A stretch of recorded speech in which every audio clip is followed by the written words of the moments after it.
ਸਤਿ ਸ਼੍ਰੀ ਅਕਾਲ। ਤੁਸੀਂ ਜੁੜੇ ਹੋਏ ਹੋ ਪੰਜਾਬੀ ਰੇਡੀਓ USA ਦੇ ਨਾਲ ਤੇ ਮੈਂ ਹਾਂ ਪ੍ਰਵੀਨ ਸ਼ਰਮਾ ਲੈ ਕੇ ਹਾਜ਼ਰ ਹਾਂ ਪ੍ਰੋਗਰਾਮ ਖਬਰ ਤੇ ਨਜ਼ਰ। ਖਬਰ ਤੇ ਨਜ਼ਰ ਪ੍ਰੋਗਰਾਮ ਦੇ ਵਿੱਚ ਕਈ ਅਹਿਮ ਤੇ ਕਈ ਖਾਸ ਖਬਰਾਂ ਨੂੰ ਲੈ ਕੇ ਚਰਚਾ ਕਰਨ ਦੇ ਲਈ ਜੁੜ ਚੁੱਕੇ ਨੇ ਮਿੰਟੂ ਗੁਰਸਰੀਆ ਜੀ। ਮਿੰਟੂ ਸਤਿ ਸ਼੍ਰੀ ਅਕਾਲ, ਸਵਾਗਤ ਹੈ ਜੀ ਪੰਜਾਬੀ ਰੇਡੀਓ USA ਤੇ। ਸ਼ੁਕਰੀਆ ਸਾਰਿਆਂ ਨੂੰ, ਸਤਿ ਸ੍ਰੀ ਅਕਾਲ ਜੀ। ਸਤਿ ਸ਼੍ਰੀ ਅਕਾਲ। ਪ੍ਰੋਗਰਾਮ ਦੇ ਵਿੱਚ ਅੱਗੇ ਵਧਣ ਤੋਂ ਪਹਿਲਾਂ ਧੰਨਵਾਦ ਕਰਦੇ ਚੱਲੀਏ ਸਪਾਂਸਰਸ ਦਾ, ਜਿਹੜੇ ਜ਼ਰੀਆ ਬਣਦੇ ਨੇ ਇਹਨਾਂ ਪ੍ਰੋਗਰਾਮਾਂ ਨੂੰ ਤੁਹਾਡੇ ਤੱਕ ਪਹੁੰਚਾਉਣ ਦੇ ਲਈ। ਖਾਲਸਾ ਇੰਸ਼ੋਰੈਂਸ ਏਜੰਸੀ ਵਾਲੇ, ਜਿਨ੍ਹਾਂ ਤੋਂ ਤੁਸੀਂ ਹਰ ਤਰੀਕੇ ਦੀ ਇੰਸ਼ੋਰੈਂਸ ਲੈ ਸਕਦੇ ਹੋ। ਇੰਸ਼ੋਰੈਂਸ ਬਾਰੇ ਪਤਾ ਕਰਨ ਦੇ ਲਈ ਇਹਨਾਂ ਦਾ ਨੰਬਰ ਹੈ 468-272-2500। ਇਹ 1992 ਤੋਂ ਲਗਾਤਾਰ ਇੰਸ਼ੋਰੈਂਸ ਬਿਜ਼ਨਸ ਦੇ ਵਿੱਚ ਸ਼ਾਨਦਾਰ ਸੇਵਾਵਾਂ ਦੇ ਰਹੇ ਨੇ ਤੇ ਅਮਰੀਕਾ ਭਰ ਦੇ ਵਿੱਚ ਇੰਸ਼ੋਰੈਂਸ ਕਰਦੇ ਨੇ। ਓਬਾਮਾ ਕੇਅਰ, ਮੈਡੀਕੇਅਰ ਜਾਂ ਫਿਰ ਕਵਰਡ ਕੈਲੀਫੋਰਨੀਆ ਬਾਬਤ ਪਾਲਿਸੀ ਕਰਵਾਉਣ ਦੇ ਲਈ, ਸਲਾਹ ਲੈਣ ਦੇ ਲਈ ਅੱਜ ਹੀ ਕਾਲ ਕਰੋ 468-272-2500 ਤੇ। ਟਰਕੀਅਨ ਇਮੀਗ੍ਰੇਸ਼ਨ ਲਾ ਫਰਮ ਵਾਲੇ ਜੇ ਟਰਕੀਆਨਾ ਟੋਰਨੀ ਟਰਕੀਆਨਾ ਦੇ ਨਾਲ ਤੁਸੀਂ US ਇਮੀਗ੍ਰੇਸ਼ਨ ਬਾਬਤ ਕੋਈ ਵੀ ਸਲਾਹ ਕਰਨੀ ਹੈ ਤਾਂ ਇਹਨਾਂ ਦਾ ਨੰਬਰ ਹੈ 415-909-0503। Jaswinder Singh, Nachhattar Kaur Nagra Roswell, Charan Singh Sukhwinder Dhaliwal Arizona, Krishan Dhanota Yuba City, Baljinder Singh ਨੇ ਜਰੂਡਲੈਂਡ, Paramjit Kaur Rangi Vacaville, Pritpal Singh Sidhu Fresno, GN ਲਿਊ ਬੜੇ ਟਰੱਕ ਵਾਸ਼ ਕਰਦੇ ਨੇ, ਆਇਲ ਚੇਂਜ ਕਰਦੇ ਨੇ, 에ਅਰ ਬ੍ਰੇਕਾਂ ਦਾ ਕੰਮ ਤਸੱਲੀ ਬਖਸ਼ ਕਰਵਾ ਸਕਦੇ ਹੋ। ਨਵੇਂ ਪੁਰਾਣੇ ਟਾਇਰ ਵੀ ਇਹਨਾਂ ਤੋਂ ਮਿਲਦੇ ਨੇ। ਲੋਕੇਸ਼ਨ ਸੈਂਤਾ ਨੀਲਾ ਦੀ ਨਿਮਾ ਸੋਤਾ ਦੇ ਨਾਲ ਗੱਲ ਕੀਤੀ ਜਾ ਸਕਦੀ ਹੈ 209-277-0113 ਤੇ ਐਂਟੀਲਿਪ ਟਰੱਕ ਸਟਾਪ ਵਾਲੇ। ਇਹਨਾਂ ਸਾਰੇ ਹੀ ਸਪਾਂਸਰਸ ਦਾ ਬਹੁਤ ਬਹੁਤ ਧੰਨਵਾਦ। ਤੇ ਜੇਕਰ ਤੁਸੀਂ ਵੀ ਪੰਜਾਬੀ ਰੇਡੀਓ USA ਦੇ ਇਹਨਾਂ ਪ੍ਰੋਗਰਾਮਾਂ ਨੂੰ ਸਪਾਂਸਰ ਕਰਨਾ ਚਾਹੁੰਦੇ ਹੋ ਤਾਂ ਸਟੂਡੀਓ ਦਾ ਨੰਬਰ ਹੈ 468-272-5200। ਅੱਜ ਦਾ ਖਬਰ ਤੇ ਨਜ਼ਰ ਪ੍ਰੋਗਰਾਮ ਸਾਲ 2024 ਦੀ 26 ਸਤੰਬਰ ਦਾ ਪ੍ਰੋਗਰਾਮ ਹੈ ਤੇ ਦਿਨ ਅੱਜ ਵੀਰਵਾਰ ਹੈ। ਖਬਰਾਂ ਦੀ ਸ਼ੁਰੂਆਤ ਮਿੰਟੂ ਜੀ ਕਰੀਏ ਪੰਜਾਬ ਦੇ ਮੁੱਖ ਮੰਤਰੀ ਸਾਹਿਬ ਤੋਂ। ਇੱਕ ਵਾਰ ਫੇਰ ਹਸਪਤਾਲ ਜਾਣਾ ਪਿਆ ਜੀ ਇਹਨਾਂ ਨੂੰ। ਦੇਖੋ ਪ੍ਰਵੀਨ ਜੀ, ਗੱਲ ਇਹ ਆ ਕਿ ਜੀ ਮੁੱਖ ਮੰਤਰੀ ਪਿਛਲੇ ਦਿਨੀ ਸਵਸਥ ਕਹਿ ਲੋ ਜਾਂ ਸਿਹਤਯਾਬ ਕਹਿ ਲੋ ਨਜ਼ਰ ਨਹੀਂ ਸੀ ਆ ਰਹੇ ਜੀ। ਮੈਂ ਬਹੁਤ ਮੌਕਿਆਂ ਤੇ ਇਹ ਗੱਲ ਕਹੀ ਕਿ ਪਤਾ ਨਹੀਂ ਕਿਉਂ, ਕਿਉਂਕਿ ਲੰਬੇ ਸਮੇਂ ਤੋਂ ਸ਼ਾਇਦ ਮਾਨ ਜੀ ਨੂੰ ਜਾਣਨ ਕਰਕੇ ਦਿਖ ਰਿਹਾ ਸੀਗਾ ਕਿ ਉਹਨਾਂ ਦੀ ਬਾਡੀ ਲੈਂਗੁਏਜ, ਉਹਨਾਂ ਦੇ ਸ਼ਬਦ, ਉਹਨਾਂ ਸ਼ਬਦਾਂ ਦਾ ਭਾਰ, ਤਾਂ ਮਤਲਬ ਕਿ ਉਹ ਸਾਰਾ ਕੁਝ ਤਾਲਮੇਲ ਜਿਹੜਾ ਨਾ ਉਹ ਕਿਤੇ ਨਾ ਕਿਤੇ ਸੰਕੇਤਕ ਸੀ ਕਿ ਉਹ ਜ਼ਹਿਨੀ ਜਾਂ ਸਰੀਰਕ ਤੌਰ ਤੇ ਪਰੇਸ਼ਾਨ ਜੀ। ਠੀਕ ਹੈ ਨਾ ਸਾਹਿਬ। ਇਹ ਗੱਲ ਜਿਹੜੀ ਆ ਦਿਸ ਪੈਂਦੀ ਹੁੰਦੀ ਆ। ਕੋਈ ਬੰਦਾ ਇਸ ਤਰ੍ਹਾਂ ਦਾ ਹੁੰਦਾ ਕਿ ਉਹ ਬੰਦਾ ਜਿੰਨਾ ਮਰਜ਼ੀ ਹੱਸੇ, ਠੀਕ ਹੈ ਨਾ, ਕੁਝ ਬੰਦਿਆਂ ਨੂੰ ਤੁਸੀਂ ਜਾਣਦੇ ਹੁੰਦੇ ਤਾਂ ਪਰ ਉਹਦੇ ਮੁਸਕਰਾਹਟ ਵਿਚਲੇ ਦਰਦ ਨੂੰ ਜਾਂ ਪਿਛਲੇ ਦਰਦ ਨੂੰ ਤੁਸੀਂ ਪਛਾਣ ਲੈਂਦੇ। ਤਾਂ ਬਹੁਤ ਸਾਰੇ ਬੰਦਿਆਂ ਨੇ ਜੱਜ ਕਰ ਲਿਆ ਸੀਗਾ। ਤਾਂ ਇਹ ਸਾਫ਼ ਸੀ, ਚਾਹੇ ਚੌਕੇ ਵਾਲੀ ਤੁਸੀਂ ਤਸਵੀਰ ਦੇਖ ਲਓ, ਚਾਹੇ ਮੰਤਰੀਆਂ ਦੇ ਨਾਲ ਖਲੋਤੀ ਤਸਵੀਰ ਦੇਖ ਲਓ, ਤੁਸੀਂ ਆਪ ਹੀ ਧਿਆਨ ਨਾਲ ਦੇਖੋ ਕਿ ਤੁਹਾਨੂੰ ਪਤਾ ਲੱਗ ਜਾਏ। ਕਿਉਂਕਿ ਉਸ ਤੋਂ ਪਹਿਲਾਂ ਜੋ ਕਥਿਤ ਘਟਨਾ ਵਾਪਰੀ ਸੀਗੀ, ਜਿਹਦੀ ਪੁਸ਼ਟੀ ਨਾ ਹੋਣ ਦਿੱਤੀ ਗਈ, ਪੁਸ਼ਟੀ ਹੋਈ ਨਹੀਂ ਕਹਿ ਸਕਦੇ, ਪੁਸ਼ਟੀ ਹੋਣ ਨਹੀਂ ਦਿੱਤੀ ਗਈ, ਮਤਲਬ ਕਿ ਇੱਕ ਕਥਿਤ ਦਾਅਵਾ ਕੀਤਾ ਗਿਆ ਕਿ ਅਪੋਲੋ ਹਸਪਤਾਲ ਦੇ ਵਿੱਚ ਪਹੁੰਚੇ। ਸੋ ਉਹ ਸਾਰੀ ਕਹਾਣੀ ਸਿਰਫ ਇਹੀ ਸੀਗੀ ਕਿ ਮੁੱਖ ਮੰਤਰੀ ਸਰੀਰਕ ਤੌਰ ਤੇ ਬਹੁਤ ਕਮਜ਼ੋਰ ਨੇ। ਹਾਲਾਂਕਿ ਮੈਂ ਉਧਰ ਨਹੀਂ ਜਾਵਾਂਗਾ ਜਿੱਧਰ ਜ਼ਿਆਦਾਤਰ ਬਹਿਸ ਜਾ ਰਹੀ ਹੈ। ਖਾਣ ਪਾਣ ਵਿਗੜਿਆ ਹੋਏਗਾ ਤਦ ਹੀ ਬਿਮਾਰ ਹੈ ਬੰਦਾ। ਹੁਣ ਖਾਣ ਚ ਕੀ ਆ, ਪਾਣ ਚ ਕੀ, ਮੈਂ ਤੈਅ ਨਹੀਂ ਕਰਨਾ ਜੀ। ਕੋਈ ਆਪਦੇ ਘਰ ਦੀ ਛੱਤ ਹੇਠ ਕੀ ਖਾਣ ਪਾਣ ਕਰ ਰਿਹਾ ਮੈਨੂੰ ਨਹੀਂ ਉਹ ਸੁਣਾਓ। ਗੱਲ ਇਹ ਹੈ ਸਾਹਿਬ ਕਿ ਤੁਸੀਂ ਉਦੋਂ ਵੀ ਜਾਣਕਾਰੀ ਲਗਾਓ। ਜਾਂ ਤਾਂ ਤੁਸੀਂ ਕਹਿ ਦਿੰਦੇ ਕਿ ਅਪੋਲੋ ਹਸਪਤਾਲ ਦੇ ਵਿੱਚ ਮੁੱਖ ਮੰਤਰੀ ਸਾਹਿਬ ਪਹੁੰਚੇ ਨਹੀਂ, ਮਾਨ ਸਾਹਿਬ ਪਹੁੰਚੇ ਨਹੀਂ, ਗੱਲ ਹੀ ਖਤਮ। ਤੁਸੀਂ ਉਦੋਂ ਵੀ ਪਰਦਾਪੋਸ਼ੀ ਕੀਤੀ, ਫਿਰ ਮੁੱਖ ਮੰਤਰੀ ਸਾਹਿਬ ਕਹਿੰਦੇ ਕਿ ਜੇ ਮੈਂ ਝੁੱਕ ਕੇ ਫੀਤਾ ਵੀ ਬੰਨ ਲਵਾਂ ਤੇ ਇਹ ਕਹਿੰਦੇ ਬਿਮਾਰ, ਜਿਵੇਂ ਗੁਰਦਾਸ ਮਾਨ ਕਹਿੰਦਾ ਸੀ। ਵੈਸੇ ਗੁਰਦਾਸ ਮਾਨ ਦਾ ਨਾਂ ਲੈਂਦੇ ਵੀ ਹੁਣ ਡਰ ਲੱਗਦਾ ਕਈ ਵਾਰ। ਗੱਲ ਇਹ ਆ ਕਿ ਬਈ ਉਹ ਕਹਿੰਦਾ ਸੀ ਜੇ ਮੈਂ ਹੱਸ ਕੇ ਯਾਰ ਨਾਲ ਗੱਲ ਕਰਾਂ ਲੋਕੀ ਕਹਿੰਦੇ ਰਲੀ ਹੋਈ, ਪਾਸਾ ਵੱਟ ਕੇ ਲੰਘ ਜਾਵਾਂ ਤੇ ਲੋਕੀ ਕਹਿੰਦੇ ਲੜੀ ਹੋਈ। ਤਾਂ ਇਹ ਕਹਿੰਦੇ ਸੀ ਮੈਂ ਝੋਕ ਵੀ ਜਾਵਾਂ ਤੇ ਫੀਤਾ ਭਾਈ ਬੰਨਾ ਤੇ ਕਹਿੰਦੇ ਇਹ ਡਿੱਗ ਪਿਆ। ਸਰ ਤੁਸੀਂ ਡਿੱਗੇ ਹੋਣਗੇ ਤਾਂ ਤਦ ਹੀ ਗੱਲ ਹੈ, ਕਿਉਂਕਿ ਖੰਡਨ ਤੇ ਆਈ ਨਹੀਂ ਇਸ ਗੱਲ ਦਾ ਕਿ ਤੁਸੀਂ ਹਸਪਤਾਲ ਦਾਖਲ ਨਹੀਂ ਹੋਏ। ਦੂਜੀ ਗੱਲ ਜਨਾਬ, ਹੁਣ ਤੇ ਸਾਫ਼ ਹੋ ਗਿਆ, ਹੁਣ ਤੇ ਸਾਫ਼ ਹੋ ਗਿਆ। ਅੱਜ ਸਵੇਰੇ ਹੀ ਮਤਲਬ ਕਿ ਸਾਰਿਆਂ ਨੂੰ ਪਤਾ ਲੱਗ ਗਿਆ ਫੋਰਟਿਸ ਹਸਪਤਾਲ ਚ ਪਹੁੰਚੇ। ਪਰ ਉਸ ਤੋਂ ਪਹਿਲਾਂ ਜਿਵੇਂ ਹੀ ਸਾਡੇ ਤੱਕ ਇਹ ਗੱਲ ਪਹੁੰਚੀ ਕਿ ਮੈਡਮ ਗੁਰਪ੍ਰੀਤ ਕੌਰ ਜੀ ਉੱਥੇ ਪਹੁੰਚੇ, ਗੈਸਟਰੋ ਵਾਲੇ ਡਾਕਟਰ ਜਾਂ ਦਿਲਾਂ ਦੇ ਮਾਹਰ, ICU ਹੈਡ, ਉਹ ਇੱਕ ਐਮਰਜੈਂਸੀ ਮੀਟਿੰਗ ਕਰਦੇ ਨੇ ਹਸਪਤਾਲ ਦੇ ਵਿੱਚ। ਸਿਕਿਉਰਿਟੀ ਦੇ ਪ੍ਰਬੰਧ ਦੇਖੇ ਜਾਂਦੇ ਨੇ ਉਚੇਚੇ ਤੌਰ ਤੇ। ਹੁਣ ਤਾਂ ਇਹ ਵੀ ਆ ਗਿਆ ਕਿ ਮੁੱਖ ਮੰਤਰੀ ਸਾਹਿਬ ਤੁਰ ਵੀ ਨਹੀਂ ਸੀ ਪਾ ਰਹੇ। ਤਾਂ ਯਾਨੀ ਇਹ ਕੀ ਆ? ਪਰ ਫਿਰ CMO ਨੇ ਵਰਸ਼ਨ ਦੇ ਵਿੱਚ ਇਹ ਕਿਹਾ ਕਿ ਨਹੀਂ ਜੀ ਇਹ ਰੂਟੀਨ ਦਾ ਚੈੱਕਅਪ ਸੀ। ਜਦ ਕਿ ਹੁਣ ਖਬਰਾਂ ਆ ਰਹੀਆਂ ਨੇ ਕਿ ਉਹਨਾਂ ਨੂੰ ਰਾਤ ਵੀ ਛੁੱਟੀ ਨਹੀਂ ਮਿਲ ਰਹੀ। ਜੀ ਜੀ। ਹੁਣ ਦੀਆਂ ਤਾਜ਼ਾ ਖਬਰਾਂ ਜਿਹੜੀਆਂ ਨੇ, ਆ 6 ਮਿੰਟ ਪਹਿਲਾਂ ਇਹ ਅਪਡੇਸ਼ਨ ਹੈ ਕਿ ਫੇਫੜੇ ਦੀ ਇੱਕ ਆਰਟਰੀ ਦੀ ਸੋਜ ਹੈ ਉਹਨਾਂ ਨੂੰ। ਜੀ। ਤੇ ਸੀਐਮ ਦੁਪਹਿਰ ਤੱਕ ਸੀਐਮਓ ਵਰਸ਼ਨ ਦੇ ਰਿਹਾ ਸੀਗਾ, ਸ਼ਾਇਦ ਉਹਦੇ ਹਵਾਲੇ ਨਾਲ ਖਬਰਾਂ ਲੱਗੀਆਂ ਕਿ ਨਹੀਂ ਜੀ ਇਹ ਰੂਟੀਨ ਦਾ ਚੈੱਕਅਪ ਸੀ। ਮੈਂ ਜਿਵੇਂ ਤੁਹਾਨੂੰ ਕਿਹਾ ਕਿ ਸਾਡੇ ਸੋਰਸਸ ਦੱਸਦੇ ਆ ਕਿ ਹੰਗਾਮੀ ਮੀਟਿੰਗ ਹੋਈ ਬਕਾਇਦਾ ਫੋਰਟਿਸ ਹਸਪਤਾਲ ਦੇ ਡਾਕਟਰਾਂ ਦੀ। ਜੀ ਜੀ। ਜਿਹਦੇ ਵਿੱਚ ਗੈਸਟਰੋ ਹੁਣ ਆ ਹੀ ਗਿਆ ਫਿਰ ਤੁਹਾਡੇ ਸਾਹਮਣੇ, ਗੈਸਟਰੋ ਡਿਪਾਰਟਮੈਂਟ ਵਾਲੇ, ਹਾਰਟ ਦੇ ਡਿਪਾਰਟਮੈਂਟ ਵਾਲੇ ਜਿਹੜੇ ਹੁੰਦੇ, ਕਾਰਡੀਅਕ ਕੀ ਬੋਲਦੇ ਉਸ ਨੂੰ, ਤੇ ਮਤਲਬ ਕਿ ਆਈਸੀਯੂ ਹੈਡ, ਉਹ ਸਾਰਿਆਂ ਨੇ ਮੀਟਿੰਗ ਕੀਤੀ ਹੈ ਸਰ। ਮੈਡਮ ਗੁਰਪ੍ਰੀਤ ਕੌਰ ਉੱਥੇ ਪਹੁੰਚੇ ਹੋਏ। ਜੇ ਰੂਟੀਨ ਦਾ ਚੈੱਕਅਪ ਹੋਵੇ, ਮੁੱਖ ਮੰਤਰੀ ਦੀ ਫੈਮਿਲੀ ਨਹੀਂ ਜਾਂਦੀ ਸਾਹਿਬ। ਅਸੀਂ ਕੋਈ ਉਸ ਉਮਰ ਦੇ ਆ ਕਿ ਰੋਟੀ ਨੂੰ ਚੋਚੀ ਦੱਸਦੇ ਆ। ਸਾਨੂੰ ਵੀ ਪਤਾ ਨਾ ਕਿ ਰੂਟੀਨ ਦਾ ਚੈੱਕਅਪ ਸਭ, ਤੁਸੀਂ ਰੂਟੀਨ ਦਾ ਚੈੱਕਅਪ ਜੇ ਮੰਨ ਲਓ ਕਿਤੇ ਜਾਣਾ ਹੈ, ਰੂਟੀਨ ਦਾ ਚੈੱਕਅਪ ਹੈ, ਕਿਸੇ ਜੌਬ ਤੇ ਆ ਤੁਸੀਂ, ਤੁਹਾਡਾ ਡੋਪ ਟੈਸਟ ਹੁੰਦਾ ਹਫ਼ਤੇ ਬਾਅਦ, ਕੀ ਤੁਸੀਂ ਆਪਣੀ ਫੈਮਿਲੀ ਲੈ ਕੇ ਜਾਓਗੇ ਹਫ਼ਤੇ ਬਾਅਦ? ਸੋ ਗੱਲ ਇਹ ਹੈ ਕਿ ਇਹ ਫਿਰ ਪਰਦਾਪੋਸ਼ੀ ਹੋ ਗਈ। ਕੀ ਪ੍ਰਗਟ ਸਿੰਘ, ਕੀ ਮਜੀਠੀਆ ਨੇ ਤਾਂ ਇੱਥੋਂ ਤੱਕ ਦਾਅਵਾ ਕੀਤਾ ਕਿ ਲੀਵਰ ਦਾ ਕੋਈ ਹੈ, ਪਰ ਮੈਂ ਮਜੀਠੀਆ ਸਾਹਿਬ ਦੇ ਦਾਅਵੇ ਨਾਲ ਚਲੋ ਕਿ ਸਹਿਮਤ ਇਸ ਕਰਕੇ ਨਹੀਂ ਹੁੰਦਾ ਕਿਉਂਕਿ ਹਾਲੇ ਤੱਕ ਕੋਈ ਉਹਨਾਂ ਦੀ ਮੈਡੀਕਲ ਰਿਪੋਰਟ ਉਹਨਾਂ ਨੇ ਨਸ਼ਰ ਨਹੀਂ, ਅਸੀਂ ਉਦੋਂ ਤੱਕ ਕੋਈ ਪੁਸ਼ਟੀ ਨਹੀਂ ਕਰ ਸਕਦੇ। ਪੰਜਾਬੀ ਰੇਡੀਓ USA ਆਪਣੇ ਪੱਧਰ ਤੇ ਕਿਸੇ ਬਿਮਾਰੀ ਤੇ ਮੋਹਰ ਨਹੀਂ ਲਾ ਸਕਦਾ। ਅਸੀਂ ਕੁਝ ਰਿਪੋਰਟਾਂ ਨੂੰ ਕੋਟ ਕਰਕੇ ਦੱਸ ਸਕਦੇ ਹਾਂ ਕਿ ਮੀਡੀਆ ਚ ਚੱਲ ਰਿਹਾ ਸੀ, ਪਰ ਜੋ ਅਸੀਂ ਉਸ, ਮੈਂ ਹੁਣ ਬਹੁਤਾ ਸੋਰਸ ਦਾ ਨਹੀਂ ਜ਼ਿਕਰ ਕਰਾਂਗਾ ਕਿ ਜਿੱਥੇ ਉਹ ਪਹੁੰਚੇ ਨੇ, ਅਸੀਂ ਜੋ ਸਾਡੇ ਸੋਰਸਸ ਜਿੱਥੇ ਤੱਕ ਪਹੁੰਚ ਸਕਦੇ ਸੀਗੇ, ਅਸੀਂ ਉਹ ਤੁਹਾਨੂੰ ਜਾਣਕਾਰੀ ਦੱਸ ਦਿੱਤੀ ਆ ਕਿ ਬਹੁਤ ਵੱਡੀ ਇੱਕ ਹੰਗਾਮੀ ਮੀਟਿੰਗ ਹੁੰਦੀ ਹੈ ਮੁੱਖ ਮੰਤਰੀ ਦੇ ਇਲਾਜ ਵਾਸਤੇ। ਤੁਸੀਂ ਸਮਝ ਸਕਦੇ ਹੋ ਨਾ ਕਿ ਸਮੱਸਿਆ ਕੋਈ ਛੋਟੀ ਨਹੀਂ ਹੈ। ਤਾਂ ਇਸ ਵਾਸਤੇ ਮਤਲਬ ਕਿ ਹੁਣ ਆਪੋਜੀਸ਼ਨ ਰੌਲਾ ਪਾ ਰਹੀ ਹੈ, ਉਹਨਾਂ ਦਾ ਰੌਲਾ ਨਿਰਾਰਥਕ ਨਹੀਂ ਹੈ ਸਾਹਿਬ ਜੀ, ਉਹਨਾਂ ਦਾ ਰੌਲਾ ਜਾਇਜ਼ ਹੈ। ਜਾਇਜ਼ ਇਸ ਕਰਕੇ ਆ ਕਿ ਮੁੱਖ ਮੰਤਰੀ ਕੋਈ ਇਕੱਲੇ ਆਮ ਆਦਮੀ ਪਾਰਟੀ ਦੇ ਨਹੀਂ, ਮੁੱਖ ਮੰਤਰੀ 3 ਕਰੋੜ ਲੋਕਾਂ ਨੂੰ ਰਿਪਰੈਜ਼ੈਂਟ ਕਰ ਰਹੇ ਨੇ। ਹਾਂਜੀ, ਉਹ ਤਾਂ ਆਪ ਕਹਿੰਦੇ ਆਪਦੇ ਮੂੰਹ ਜੀ। ਤਾਂ ਉਹਨਾਂ ਦੀ ਬਿਮਾਰੀ ਦੇ ਵਿੱਚ ਪਾਰਦਰਸ਼ਤਾ ਕਿਉਂ ਨਹੀਂ ਹੈ? ਕਿਉਂ ਨਹੀਂ ਲੋਕਾਂ ਨੂੰ ਖੁੱਲ ਕੇ ਦੱਸਿਆ ਜਾ ਰਿਹਾ ਜੋ ਵੀ ਹੈ? ਕੀ ਤੁਸੀਂ ਇਸ ਗੱਲ ਤੋਂ ਡਰਦੇ ਹੋ ਕਿ ਜੇ ਬਿਮਾਰੀ ਬਾਹਰ ਆ ਜਾਏਗੀ ਤਾਂ ਲੋਕ ਅਲਕੋਹਲ ਨਾਲ ਨਾ ਜੋੜਦੇ? ਤੇ ਉਹ ਤਾਂ ਪਹਿਲਾਂ ਵੀ ਜੋੜਨੀਆਂ ਨੇ ਗੱਲਾਂ। ਮੰਨ ਲਓ ਕੋਈ ਵੀ ਬਿਮਾਰੀ ਹੈ, ਉਹ ਤਾਂ ਉਹਦੇ ਤੋਂ ਪਹਿਲਾਂ ਵੀ, ਪੁਸ਼ਟੀ ਤੋਂ ਪਹਿਲਾਂ ਵੀ ਲੋਕ ਕਹੀ ਜਾਂਦੇ ਨੇ, ਮੂੰਹ ਕਹੀ ਜਾਂਦੇ ਨੇ, ਪਰ ਤੁਸੀਂ ਘੱਟੋ ਘੱਟ ਬਿਮਾਰੀ ਬਾਰੇ ਕੋਈ ਬੁਲੇਟਿਨ ਤੇ ਜ਼ਰੂਰ ਜਾਰੀ ਕਰਵਾਓ ਨਾ ਸਾਹਿਬ। ਕਮਾਲ ਦੀ ਗੱਲ ਹੈ ਕਿ ਹਸਪਤਾਲ ਵੀ ਕੋਈ ਬਿਮਾਰੀ ਦਾ ਬੁਲੇਟਿਨ ਨਹੀਂ ਜਾਰੀ ਕਰ ਰਿਹਾ। ਸੋ ਇਸ ਵਾਸਤੇ ਇਹ ਬਹੁਤ ਮੇਰੇ ਲਈ ਕਹਿ ਲਓ ਕਿ ਕਵਾਲੀ ਜੀ ਗੱਲ ਹੈ ਕਿ ਜੇ ਇਹਨਾਂ ਨੂੰ ਪੱਥਰੀ ਦਾ ਦਰਦ ਹੁੰਦਾ ਤਾਂ ਫੋਟੋ ਆਉਂਦੀ ICU ਚੋਂ ਜਾਂ ਜਿੱਥੇ ਵੀ ਇਹ ਪਏ ਸੀ। ਫਿਰ ਜੇ ਇਹ ਤੁਹਾਨੂੰ ਯਾਦ ਹੋਣਾ ਇੱਕ ਵਾਰੀ ਇਨਫੈਕਸ਼ਨ ਹੋ ਗਈ ਸੀ ਇਹਨੂੰ, ਵੇਈ ਦਾ ਪਾਣੀ ਪੀਣ ਕਰਕੇ ਚੀਫ ਮਿਨਿਸਟਰ ਨੂੰ, ਤਦ ਵੀ ਸਾਫ਼ ਪਤਾ ਲੱਗ ਗਿਆ ਸੀਗਾ ਕਿ ਪੇਟ ਦੀ ਇਨਫੈਕਸ਼ਨ ਹੈ, ਉਹ ਕਿਸੇ ਨੂੰ ਵੀ ਹੋ ਸਕਦੀ ਹੈ, ਸਭ ਬਿਮਾਰੀ ਕਿਸੇ ਨੂੰ ਵੀ ਹੋ ਸਕਦੀ ਹੈ, ਪਰ ਤੁਸੀਂ ਬਿਮਾਰੀ ਤੇ ਵੀ ਰਾਜਨੀਤੀ, ਬਿਮਾਰੀ ਤੇ ਵੀ ਸਸਪੈਂਸ।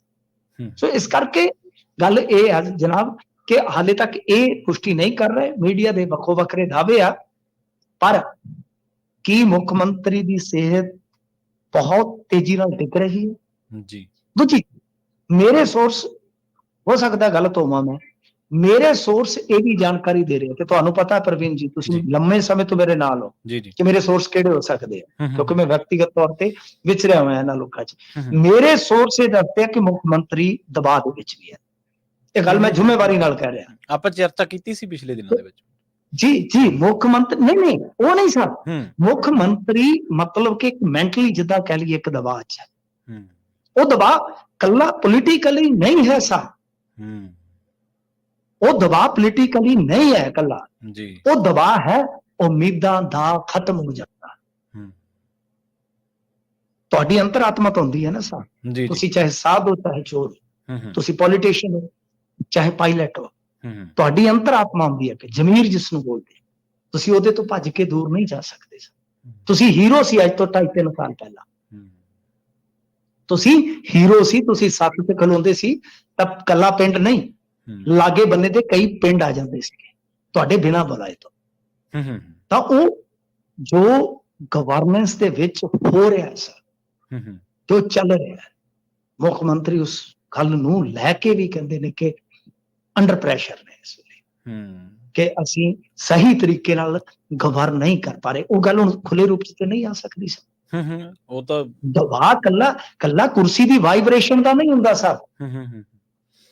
ਜਿਸ ਸਮਾਜ ਦੇ ਵਿੱਚ ਤੁਸੀਂ ਮਤਲਬ ਕਿ 10ਵੀਂ ਪਾਸ ਕਰਦਿਆਂ ਹੀ ਐਡਾ ਫੇਮ ਹਾਸਲ ਕੀਤਾ, ਇੱਥੋਂ ਤੱਕ ਪਹੁੰਚੇ, ਜਿਨ੍ਹਾਂ ਲੋਕਾਂ ਨੇ ਤੁਹਾਨੂੰ ਪਲਕਾਂ ਤੇ ਬਿਠਾਇਆ, ਤਾਂ ਤੁਸੀਂ ਅੱਜ ਕਿੱਥੇ ਹੋ? ਪਤਾ ਤੇ ਲੱਗਦਾ ਹੈ ਨਾ ਸਾਹਿਬ, ਆਪਣੇ ਆਪ ਨੂੰ ਤਾਂ ਪਤਾ। ਆਪਣੇ ਆਪ ਤੋਂ ਭੱਜ ਕੇ ਕਿੱਥੇ ਜਾਓਗੇ ਸਰ? ਦੁਨੀਆ ਤੋਂ ਭੱਜ ਕੇ ਘਰੇ ਵੜ ਜਾਓਗੇ। ਘਰੇ ਆ ਕੇ ਤੁਸੀਂ ਕਮਰੇ ਦੀ ਕੁੰਡੀ ਲਾ ਲੋਗੇ ਸਾਹਿਬ। ਕਮਰੇ ਦੀ ਕੁੰਡੀ ਲਾ ਕੇ ਵਾਸ਼ਰੂਮ 'ਚ ਵੀ ਵੜ ਜਾਓਗੇ ਸਾਹਿਬ। ਤੁਸੀਂ ਆਪਣੇ ਆਪ ਤੋਂ ਕਿੱਦਾਂ ਭੱਜ ਜਾਓਗੇ? ਜੀ। ਇੱਕ ਚੀਜ਼ ਹੋਰ ਵੀ ਆ, ਮੁੱਖ ਮੰਤਰੀ ਆਪ ਵੀ ਜਾਂ ਮੁੱਖ ਮੰਤਰੀ ਦੇ ਸੰਗਠਨ ਨੇ ਜੇ ਫੈਸਲਾ ਕੀਤਾ, ਦੋਨਾਂ ਚੋਂ ਕੋਈ ਵੀ ਕਰ ਸਕਦਾ। ਹੋ ਸਕਦਾ ਮੁੱਖ ਮੰਤਰੀ ਖੁਦ ਹੀ ਕਹਿ ਦੇਣ, ਕਿ ਸਾਧੂ ਚੱਲਦੇ ਭਲੇ ਤੇ ਨਗਰੀ ਵਸਦੇ ਭਲੀ। ਕਹਿੰਦੇ ਸਰ ਮੈਂ ਕੀ ਕਹਿ ਰਿਹਾ, ਤਾਂ ਉੱਥੇ ਵੀ ਇੱਕ ਮੈਡੀਕਲ ਗਰਾਊਂਡ ਜਿਹੜਾ ਉਹਦਾ ਹਵਾਲਾ ਦਿੱਤਾ ਜਾ ਸਕਦਾ। ਜੀ ਬਿਲਕੁਲ। ਮਿੰਟੂ ਜੀ, ਜਿਹੜਾ ਤੁਸੀਂ ਕਿਹਾ ਨਾ ਕਿ ਬੰਦਾ ਆਪਣੇ ਆਪ ਤੋਂ ਭੱਜ ਕੇ ਕਿਤੇ ਨਹੀਂ ਜਾ ਸਕਦਾ, ਉਹ ਗੱਲ ਬਿਲਕੁਲ ਸੱਚ ਆ। ਤੇ ਮੁੱਖ ਮੰਤਰੀ ਸਾਹਿਬ ਦੇ ਦਫ਼ਤਰ ਦੇ ਬਾਰੇ ਸੁਣਨ ਦੇ ਵਿੱਚ ਆ ਰਿਹਾ ਵੀ ਉਹਨਾਂ ਦੇ ਜਿਹੜੇ OSD ਦੀ ਛੁੱਟੀ ਹੋਈ, ਉਹ ਵੀ ਉਹਨਾਂ ਦੀ ਮਰਜ਼ੀ ਤੋਂ ਬਿਨਾਂ, ਮਤਲਬ ਉਹ ਸਹਿਮਤ ਨਹੀਂ, ਜਾਂ ਉਹਨਾਂ ਨੂੰ ਦੱਸਿਆ ਹੀ ਨਹੀਂ ਗਿਆ। ਉਹ ਬਾਅਦ ਦੇ ਵਿੱਚ ਉਹਨਾਂ ਨੂੰ ਸ਼ਾਇਦ ਪਤਾ ਲੱਗਾ। ਪ੍ਰਵੀਨ ਭਾਈ, ਮੈਂ ਤੁਹਾਨੂੰ ਪਹਿਲੇ ਦਿਨ ਹੀ ਦੱਸਤਾ ਸੀਗਾ ਕਿ ਜੋ ਮੁੱਖ ਮੰਤਰੀ ਜਿਹੜੇ ਆ, ਉਹ ਤਾਂ ਸੰਗਰੂਰ ਤੇ ਬਠਿੰਡੇ ਫਿਰਦੇ ਸੀ ਉਸ ਦਿਨ। ਜੋ ਵੀ ਕਿਸੇ ਦੀ ਨਿਯੁਕਤੀ ਹੋਈ ਆ ਜਾਂ ਛੁੱਟੀ ਹੋਈ ਆ, ਉਹਦੇ 'ਚ ਤੇ ਮੁੱਖ ਮੰਤਰੀ ਸਾਹਿਬ ਦਾ ਰੋਲ ਹੀ ਕੋਈ ਨਹੀਂ। ਤੇ ਜੇ ਤੁਸੀਂ ਦੇਖੋ, ਤੁਸੀਂ ਜਰਨਲਿਜ਼ਮ 'ਚ ਇੰਨਾ ਚਿਰ ਤੋਂ, ਤੁਸੀਂ ਸੋਚ ਕੇ ਦੇਖੋ ਨਾ, ਜੇ ਮੁੱਖ ਮੰਤਰੀ ਸਾਹਿਬ ਦਾ ਫੈਸਲਾ ਹੁੰਦਾ ਤਾਂ ਮੁੱਖ ਮੰਤਰੀ ਸਾਹਿਬ ਦਾ ਫੈਸਲੇ ਦਾ ਪ੍ਰੈਸ ਨੋਟ ਨਾ ਜਾਰੀ ਹੁੰਦਾ। ਬਿਲਕੁਲ ਸਹੀ, ਬਿਲਕੁਲ ਜੀ।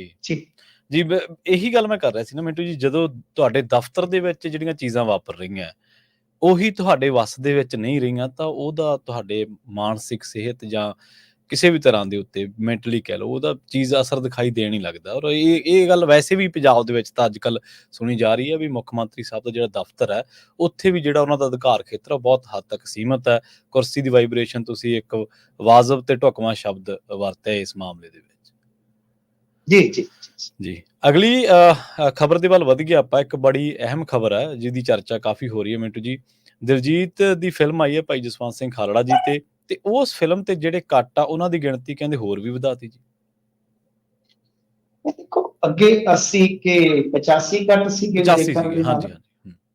ਹਨਾ ਜੀ, ਤਾਂ ਹੁਣ ਕਹਿੰਦੇ ਕਿ ਗਿਣਤੀ 102 ਹੋ ਗਈ ਆ। ਮੈਨੂੰ ਸਮਝ ਨਹੀਂ ਲੱਗਦੀ ਕਿ ਸਰ ਉਹਦੀ ਸਕ੍ਰਿਪਟ ਦੇ ਵਿੱਚ ਬਚੇਗਾ ਕੀ ਫਿਰ? ਜੀ ਬਿਲਕੁਲ, ਉਸ ਸਕ੍ਰਿਪਟ ਦੇ ਵਿੱਚ ਬਚੇਗਾ ਕੀ ਆ? ਤਾਂ ਉਹਦੇ ਨਾਲ ਸਿੱਧਾ ਹੀ ਹੈ ਕਿ ਤੁਸੀਂ ਜਵਾਬ ਦੇ ਦਿਓ ਕਿ ਅਸੀਂ ਰਿਲੀਜ਼ ਨਹੀਂ ਹੋਣ ਦੇਵਾਂਗੇ। ਤਾਂ ਮੈਂ ਨਿਰਮਾਤਾ ਤੇ ਵੀ ਹੈਰਾਨ ਹਾਂ। ਹਾਲਾਂਕਿ ਕੁਝ ਲੋਕ ਸਾਨੂੰ ਹੀ ਸਵਾਲ ਕਰਦੇ ਆ ਕਿ ਕੰਗਨਾ ਦੇ ਫਿਲਮ 'ਚ ਕੱਟ ਲੱਗਣ ਤਾਂ ਤੁਸੀਂ ਠੀਕ ਹੋ। ਸਵਾਲ ਉੱਠੇਗਾ ਨਾ, ਸਾਡੇ ਤੇ ਵੀ ਸਵਾਲ ਉੱਠੇਗਾ ਸਰ। ਕੰਗਨਾ ਦੀ ਫਿਲਮ ਬਣਾਉਣ ਦੀ ਆਜ਼ਾਦੀ ਨਹੀਂ ਉਸਨੂੰ ਜੀ? ਕੀ ਦਿਲਜੀਤ ਨੂੰ ਬਣਾਉਣ ਦੀ ਇਕੱਲੇ ਦੀ ਆਜ਼ਾਦੀ? ਸਵਾਲ ਤੇ ਸਾਡੇ ਤੇ ਵੀ ਉੱਠੇਗਾ, ਤੁਹਾਡੇ ਤੇ ਵੀ ਉੱਠੇਗਾ। ਪਰ ਮਸਲਾ ਇਹ ਆ ਕਿ ਕੰਗਨਾ ਰਣੌਤ ਨੇ ਜੋ ਫਿਲਮ ਬਣਾਈ ਹੈ ਜੀ, ਉਸ ਫਿਲਮ ਦਾ ਮੌਜੂਦਾ ਪਰਪੇਖ ਦੇ ਵਿੱਚ ਜੇ ਆਪਾਂ ਦੇਖੀਏ ਤਾਂ ਕੀ ਅਸਰ ਹੋ ਸਕਦਾ? ਸਵਾਲ ਉਸ ਚੀਜ਼ ਨੂੰ ਜੋ ਕੰਗਨਾ ਰਣੌਤ ਕਹਿਣਾ ਚਾਹੁੰਦੀ ਹੈ ਜਾਂ ਦਾਅਵਾ ਕਰ ਰਹੀ ਹੈ। ਸਰ ਮੈਂ ਵਾਰ-ਵਾਰ ਕਹਿਣਾ, ਤੁਹਾਨੂੰ ਮੈਂ ਕਿਤਾਬਾਂ ਦੇ ਹਵਾਲੇ ਦੇ ਸਕਦਾ ਕਿ ਉਹ ਕਿਤਾਬਾਂ 'ਚ ਦਰਜ ਹੈ, ਉਹਦਾ ਕਾਊਂਟਰ ਵੀ ਮਿਲੇਗਾ ਤੁਹਾਨੂੰ। ਠੀਕ ਹੈ ਨਾ, ਉਹ ਚੀਜ਼ਾਂ ਹੈਗੀਆਂ, ਉਹਦੇ ਤੋਂ ਮੁਨਕਰ ਨਹੀਂ ਹੋ ਸਕਦੇ। ਫਿਲਮ ਬਣਾਉਣ ਦੀ ਵੀ ਲਿਬਰਟੀ ਹੋਣੀ ਚਾਹੀਦੀ ਆ। ਉਹ ਪ੍ਰਵੀਨ ਜੀ ਕੋਲ ਵੀ ਉਨੀ ਆ, ਮੇਰੇ ਕੋਲ ਵੀ ਉਨੀ ਆ। ਜੀ ਬਿਲਕੁਲ ਬਰੋਬਰ ਹੈ। ਤਾਂ ਗੱਲ ਇਹ ਹੈ ਕਿ ਸਾਨੂੰ ਇੱਥੇ ਬਹੁਤ ਇੱਕ ਬੈਲੈਂਸ ਤਰੀਕੇ ਨਾਲ ਸੋਚਣਾ ਪਵੇਗਾ ਕਿ ਗੱਲ ਇਹ ਹੈ ਕਿ ਕੰਗਨਾ ਰਣੌਤ ਵਾਲੇ ਕੱਟਾਂ ਨੂੰ ਜਾਂ ਕਹਿ ਲਓ ਕਿ ਫਿਲਮ ਨੂੰ ਇਸ ਕਰਕੇ ਕਿਤੇ ਨਾ ਕਿਤੇ ਸਵਾਲਾਂ ਦੇ ਘੇਰੇ 'ਚ ਖੜਾ ਕੀਤਾ ਗਿਆ ਕਿ ਦੇਖੋ, ਤੁਸੀਂ ਇੱਕ ਤੇ ਇਹ ਆ ਕਿ ਉਸ ਮੌਕੇ ਤੇ ਇਸ ਚੀਜ਼ ਨੂੰ ਵਧਾ ਰਹੇ ਹੋ ਜਦੋਂ ਪ੍ਰੋਪੇਗੈਂਡਾ ਜਾਂ ਏਜੰਡਾ ਜਿਹੜਾ ਹੈ ਨਾ ਬਹੁਤ ਤੇਜ਼ੀ ਨਾਲ ਫੈਲਦਾ ਹੈ ਤੇ ਉਹਦਾ ਸਮਾਜ ਤੇ ਇੱਕ ਅਸਰ ਪੈਂਦਾ ਹੈ। ਜੀ, ਸਮਾਜ ਤੇ ਇੱਕ ਅਸਰ ਪੈਂਦਾ ਹੈ ਕਿ ਇੱਕ IPS ਨੂੰ ਖਾਲਿਸਤਾਨੀ ਕਿਹਾ ਜਾਂਦਾ ਹੈ। ਜੇ ਤੁਹਾਡਾ ਪ੍ਰੋਪੇਗੈਂਡਾ ਬਹੁਤ ਤੇਜ਼ੀ ਨਾਲ ਫੈਲਦਾ ਹੈ ਜਾਂ ਜੋ ਤੁਹਾਡਾ ਫਿਲਮ ਦਾ ਨੈਰੇਟਿਵ ਹੈ ਉਹ ਬਹੁਤ ਤੇਜ਼ੀ ਨਾਲ ਫੈਲਦਾ ਹੈ, ਤਾਂ ਜਿੱਥੇ ਸਿੱਖ ਘੱਟ ਗਿਣਤੀ 'ਚ ਨੇ, ਕੱਲ ਨੂੰ ਉਹਨਾਂ ਦੇ ਨਾਲ ਕੋਈ ਨਸਲੀ ਭੇਦਭਾਵ ਜਾਂ ਕੋਈ ਨਸਲੀ ਹਿੰਸਾ ਹੁੰਦੀ ਹੈ, ਉਹਦੇ ਵਾਸਤੇ ਜ਼ਿੰਮੇਵਾਰੀ ਤੁਹਾਡੀ ਬਣਦੀ ਹੈ ਨਾ। ਦੂਜੀ ਚੀਜ਼ ਕਿ ਇੱਥੇ ਜਿਹੜੀ ਫਿਲਮ ਆ ਉਹ ਕਿਸੇ ਕਹਿ ਲਓ ਕਿ ਐਸੇ ਬੰਦੇ ਤੇ ਨਹੀਂ ਹੈ ਜਿਸਨੇ ਕੋਈ ਜਹਾਜ਼ ਅਗਵਾ ਕਰ ਲਿਆ ਹੋਵੇ ਜਾਂ ਕੋਈ ਬਲਾਸਟ ਕਰਤਾ ਹੋਵੇ, ਠੀਕ ਹੈ ਨਾ ਸਾਹਿਬ। ਇੱਕ ਐਸੇ ਇਨਸਾਨ ਦੀ ਕਹਾਣੀ ਹੈ ਜਿਸਨੇ ਮਨੁੱਖੀ ਅਧਿਕਾਰਾਂ ਦੀ ਇੱਕ ਲੜਾਈ ਲੜੀ ਜੀ। ਫਰਜ਼ੀ ਮੁਕਾਬਲੇ ਪੰਜਾਬ 'ਚ ਇਕੱਲੇ ਸਿੱਖਾਂ ਦੇ ਨਹੀਂ ਹੋਏ, ਕੁਝ ਹਿੰਦੂ ਵੀ ਸੀ। ਕਲਕੱਤੇ ਦੇ ਵਿੱਚ ਮਾਰਿਆ ਇੱਕ ਮਾਨਸਾ ਦਾ ਮੁਸਲਮਾਨ ਵੀ ਸੀ ਐਨਕਾਊਂਟਰ 'ਚ। ਐਨਕਾਊਂਟਰਾਂ ਦੀ ਕਹਾਣੀ ਸੀ। ਤਾਂ ਉਹਦੇ ਵਿੱਚ ਗੱਲ ਇਹ ਆ ਕਿ ਠੀਕ ਆ ਕਿਸੇ ਜਗ੍ਹਾ ਤੇ ਕੋਈ ਇਤਰਾਜ਼ ਹੋ ਸਕਦਾ, ਪਰ 102 ਕੱਟ ਇਹ ਤਾਂ ਹੈਰਾਨਗੀ ਦੀ ਗੱਲ। ਤੇ ਕੰਗਣਾ ਰਣੌਤ ਨੂੰ ਵੀ ਇੰਨੇ ਕੱਟ ਨਹੀਂ ਕਹਿ ਗਏ, ਇਹ ਬਿਲਕੁਲ ਝੂਠ ਬੋਲ ਰਿਹਾ ਕਿ ਕੰਗਣਾ ਰਣੌਤ ਦੇ ਇੰਨੇ ਕੱਟ ਕਹਿ ਗਏ। ਨਹੀਂ, ਕੰਗਣਾ ਰਣੌਤ ਤਾਂ ਕੋਈ 100 ਤੋਂ ਵੱਧ ਕੱਟ ਨਹੀਂ ਕਿਹਾ। ਕੁਝ ਮਤਲਬ ਕਿ ਚੀਜ਼ਾਂ ਠੀਕ ਕਰਨ ਵਾਸਤੇ ਕਿਹਾ, ਕੁਝ ਚੀਜ਼ਾਂ ਹਟਾਉਣ ਵਾਸਤੇ ਕਿਹਾ। ਕੋਈ ਜ਼ਿਆਦਾ ਕੱਟ ਨਹੀਂ ਹੈ ਕੰਗਣਾ ਰਣੌਤ ਨੂੰ ਸਜਾਏ। ਬਾਕੀ ਉਹਨਾਂ ਦਾ ਮਾਮਲਾ ਕੋਰਟ 'ਚ ਹੈ। ਹੁਣ ਇਹ ਦਲਜੀਤ ਹੋਰੀ ਕੋਰਟ 'ਚ ਕਿਉਂ ਨਹੀਂ ਜਾਂਦੇ, ਇਹ ਵੀ ਇੱਕ ਵੱਡਾ ਪ੍ਰਸ਼ਨ ਹੈ। ਇਹ ਤੀਜੇ ਚੌਥੇ ਦਿਨ ਖਬਰ ਦੇ ਦਿੰਦੇ ਆ ਮੀਡੀਆ ਨੂੰ। ਜੀ। ਜੇ ਕੰਗਣਾ ਰਣੌਤ ਕੋਰਟ ਦੀ ਲੜਾਈ ਲੜ ਸਕਦੀ ਹੈ ਤੇ ਇਹਨਾਂ ਨੂੰ ਵੀ ਲੜ ਲੈਣੀ ਚਾਹੀਦੀ। ਤੇ ਦੂਜੀ ਗੱਲ ਹੈ ਕਿ ਜਿੰਨੀ ਫਿਲਮ ਦੀ ਹਾਈਪ ਬਣੀ ਹੈ ਸਰ, ਤੁਸੀਂ OTT ਤੇ ਰਿਲੀਜ਼ ਕਰ ਦਿਓ। ਤੁਹਾਡੀ ਫਿਲਮ ਨੇ ਪੈਸਾ ਪੂਰਾ ਨਹੀਂ, ਤੁਹਾਡੀ ਫਿਲਮ ਨੇ ਮੁਨਾਫਾ ਵੀ ਕਰ ਜਾਣਾ। ਓਵਰਸੀਜ਼ ਬਾਹਰ ਕਰ ਦਿਓ ਰਿਲੀਜ਼। ਤੁਹਾਡੇ ਕੋਲ ਆਪਸ਼ਨ ਹੈਗੇ ਆ। ਤਾਂ ਖੈਰ ਇਹ ਦੇਖਦੇ ਆ, ਲੈਟਸ ਸੀ। ਮੈਂ ਥੋੜਾ ਨਿਰਮਾਤਾ ਦੇ ਪੱਖ ਤੋਂ ਵੀ ਸੋਚ ਰਿਹਾ ਕਿ ਇਹ ਆਉਂਦੇ ਆ ਪ੍ਰੈਸ ਨੂੰ ਇਹ ਕਹਿ ਦਿੰਦੇ ਸਾਡੀ ਫਿਲਮ ਨੂੰ ਐ ਹੋ ਗਿਆ ਜੀ। ਪਰ ਨਾ ਤਾਂ ਕੋਈ ਇਹ ਕੋਰਟ ਦੀ ਲੜਾਈ ਲੜ ਰਹੇ ਨੇ, ਨਾ ਹੀ ਮੈਂ ਤਾਂ ਕੋਈ ਮੁਕੱਦਮਾ ਦੇਖਿਆ ਨਹੀਂ ਸਾਹਿਬ ਹਾਲੇ ਤੱਕ ਕਿ ਕੋਈ ਮੁਕੱਦਮਾ ਹੋਇਆ ਹੋਵੇ। ਤਾਂ ਚਮਕੀਲੇ ਦੀ ਉਲਟਾ ਮੁਕੱਦਮੇਬਾਜ਼ੀ ਹੋਈ ਸੀਗੀ ਕਾਪੀਰਾਈਟਸ ਨੂੰ ਲੈ ਕੇ, ਬਟ ਇਸ ਫਿਲਮ ਦੀ ਤਾਂ ਮੈਂ ਕੋਈ ਮੁਕੱਦਮੇਬਾਜ਼ੀ ਨਹੀਂ ਦੇਖੀ ਹਾਲ ਦੀ ਘੜੀ। ਨਾ ਤਾਂ ਕੋਈ ਕੋਰਟ ਦੀ ਲੜਾਈ ਸ਼ੁਰੂ ਹੋਈ ਆ ਕਿ ਭਾਈ ਇੰਨੇ ਕੱਟ ਲਾ ਕੇ ਅਸੀਂ ਫਿਲਮ ਨੂੰ ਕਰਾਂਗੇ ਕੀ, ਸੈਂਸਰ ਬੋਰਡ ਤੋਂ ਜਵਾਬ ਮੰਗੋ। ਤੇ ਨਾ ਹੀ ਕੋਈ OTT ਵਾਲੇ ਪਾਸੇ ਜਾ ਰਿਹਾ। ਖੈਰ ਦੇਖੋ, ਉਹਨਾਂ ਦੀ ਫਿਲਮ ਹੈ ਜੀ, ਉਹਨਾਂ ਨੇ ਪੈਸੇ ਲਾਏ ਆ। ਮੈਨੂੰ ਕੋਈ ਹੱਕ ਨਹੀਂ ਹੈਗਾ ਮੈਂ ਉਹਨਾਂ ਨੂੰ ਕਹਾਂ ਕਿ ਇੱਥੇ ਕਰੋ, ਏਦਾਂ ਕਰੋ। ਪਰ ਕੁਝ ਚੀਜ਼ਾਂ ਜਿਹੜੀਆਂ ਉਹ ਡਿਸਕਸ਼ਨ 'ਚ ਤੇ ਜ਼ਰੂਰ ਆਉਣੀਆਂ ਚਾਹੀਦੀਆਂ। ਪਰ ਮੇਰਾ ਮੰਨਣਾ ਕਿ 102 ਕੱਟ ਲਾਉਣ ਨਾਲ ਜਿਹੜੀ ਤੁਹਾਡੀ ਓਰੀਜਨਲ ਸਕ੍ਰਿਪਟ ਹੈ, ਜੋ ਕਹਾਣੀ ਹੈ, ਜੋ ਉਹਦਾ ਮੈਸੇਜ ਜਾਂ ਮੰਤਵ ਹੈ, ਉਹ ਖਰਾਬ ਹੋ ਸਕਦਾ ਹੈ ਜੀ।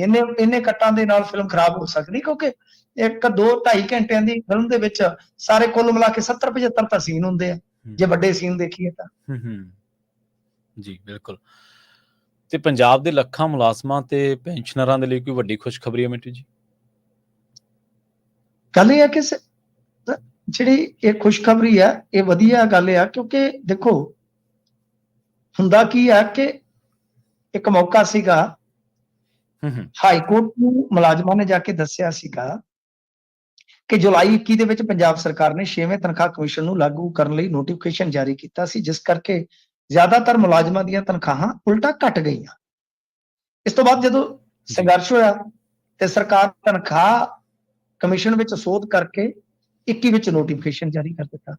ਇਸ ਵਿੱਚ ਕਿਹਾ ਗਿਆ ਕਿ ਮੁਲਾਜ਼ਮ 31 ਦਸੰਬਰ 15 ਨੂੰ ਜਿਹੜੀ ਤਨਖਾਹ ਲੈ ਰਹੇ ਸੀ, ਉਹਦੇ ਵਿੱਚ 1 ਜਨਵਰੀ 16 ਤੋਂ 15% ਦਾ ਵਾਧਾ ਕਰ। ਹਾਲਾਂਕਿ ਅਜਿਹਾ ਕਰਦੇ ਸਮੇਂ ਉਹਨਾਂ ਨੇ DA ਜਿਹੜਾ ਬਣਾਇਆ ਸੀ ਉਹ 113% ਸੀ। ਤਾਂ ਹਾਈ ਕੋਰਟ ਨੇ ਸਾਰੀਆਂ ਦਲੀਲਾਂ ਸੁਣਨ ਉਪਰੰਤ ਕਿਹਾ ਕਿ ਨਹੀਂ, DA ਜਿਹੜਾ ਹੈ, ਡੀਐਨਐਸ ਜਿਹੜੀ ਅਲਾਉਂਸ ਹੁੰਦਾ ਸ਼ਾਇਦ ਉਹ ਮਹਿੰਗਾਈ ਭੱਤਾ ਜਾ, ਉਹ ਹੋਏਗਾ 119।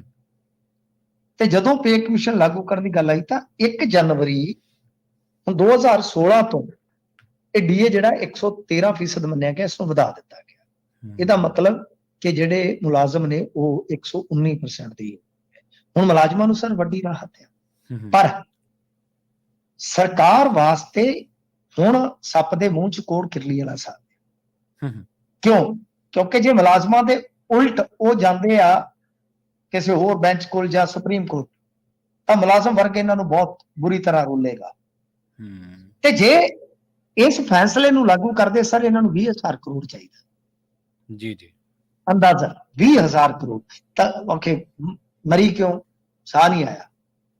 ਤਾਂ ਅੱਗੇ ਕਹਾਣੀ ਤੇ ਖਰਾਬ ਹੈ ਪੈਸੇ ਕਰਕੇ।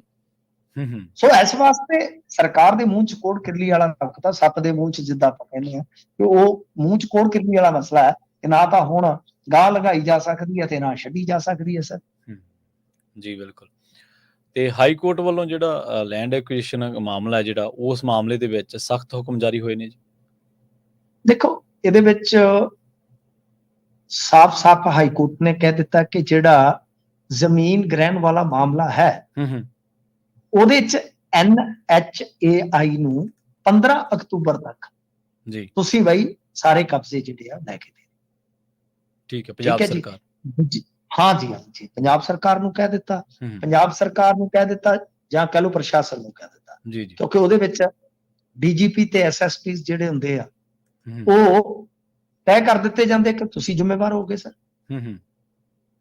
ਠੀਕ ਹੈ ਨਾ ਜੀ।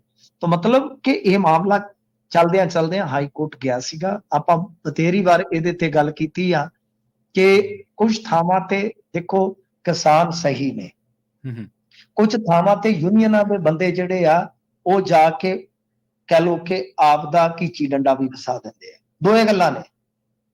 ਕੁਝ ਥਾਵਾਂ ਤੇ ਕਿਸਾਨ ਇੱਕ ਜਾਇਜ਼ ਲੜਾਈ ਲੜ ਰਹੇ ਕਿ ਫਲਾਣੀ ਥਾਂ ਤੇ ਜੇ ਅਵਾਰਡ ਹੈ ਤਾਂ ਉੱਥੇ ਮੰਨ ਲਓ ਕਿਸੇ ਨੂੰ ਕਰੋੜ ਮਿਲਿਆ, ਤੇ ਜੇ ਉਸੇ ਤਰ੍ਹਾਂ ਦੀ ਜ਼ਮੀਨ ਹੈ ਜਾਂ ਉਸੇ ਤਰ੍ਹਾਂ ਦੀ ਜ਼ਮੀਨ ਨਾਲੋਂ ਵੀ ਵਧੀਆ ਜ਼ਮੀਨ ਹੈ ਤਾਂ ਉਹਨੂੰ 35 ਜਾਂ 55 ਕਿਉਂ?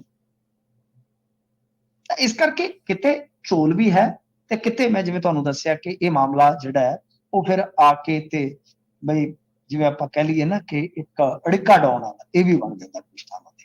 ਬਟ ਬਹੁਤੀਆਂ ਥਾਵਾਂ ਤੇ ਕਿਸਾਨਾਂ ਦਾ ਰੌਲਾ ਅਵਾਰਡ ਨੂੰ ਲੈ ਕੇ, ਕਿ ਜਿਹੜਾ ਅਵਾਰਡ ਦਿੱਤਾ ਗਿਆ ਜਾਂ ਜਿਹਦੇ ਵਿੱਚ ਕੁਝ ਤਕਸੀਮ ਦੇ ਮਸਲੇ ਵੀ ਆ ਜਾਂਦੇ ਨੇ ਜਾਂ ਖਾਤਿਆਂ 'ਚ ਪੇਮੈਂਟ ਦਾ ਮਸਲਾ ਵੀ ਆ ਜਾਂਦਾ, ਯਾਨੀ ਬਥੇਰਾ ਕੁਛ ਹੈ।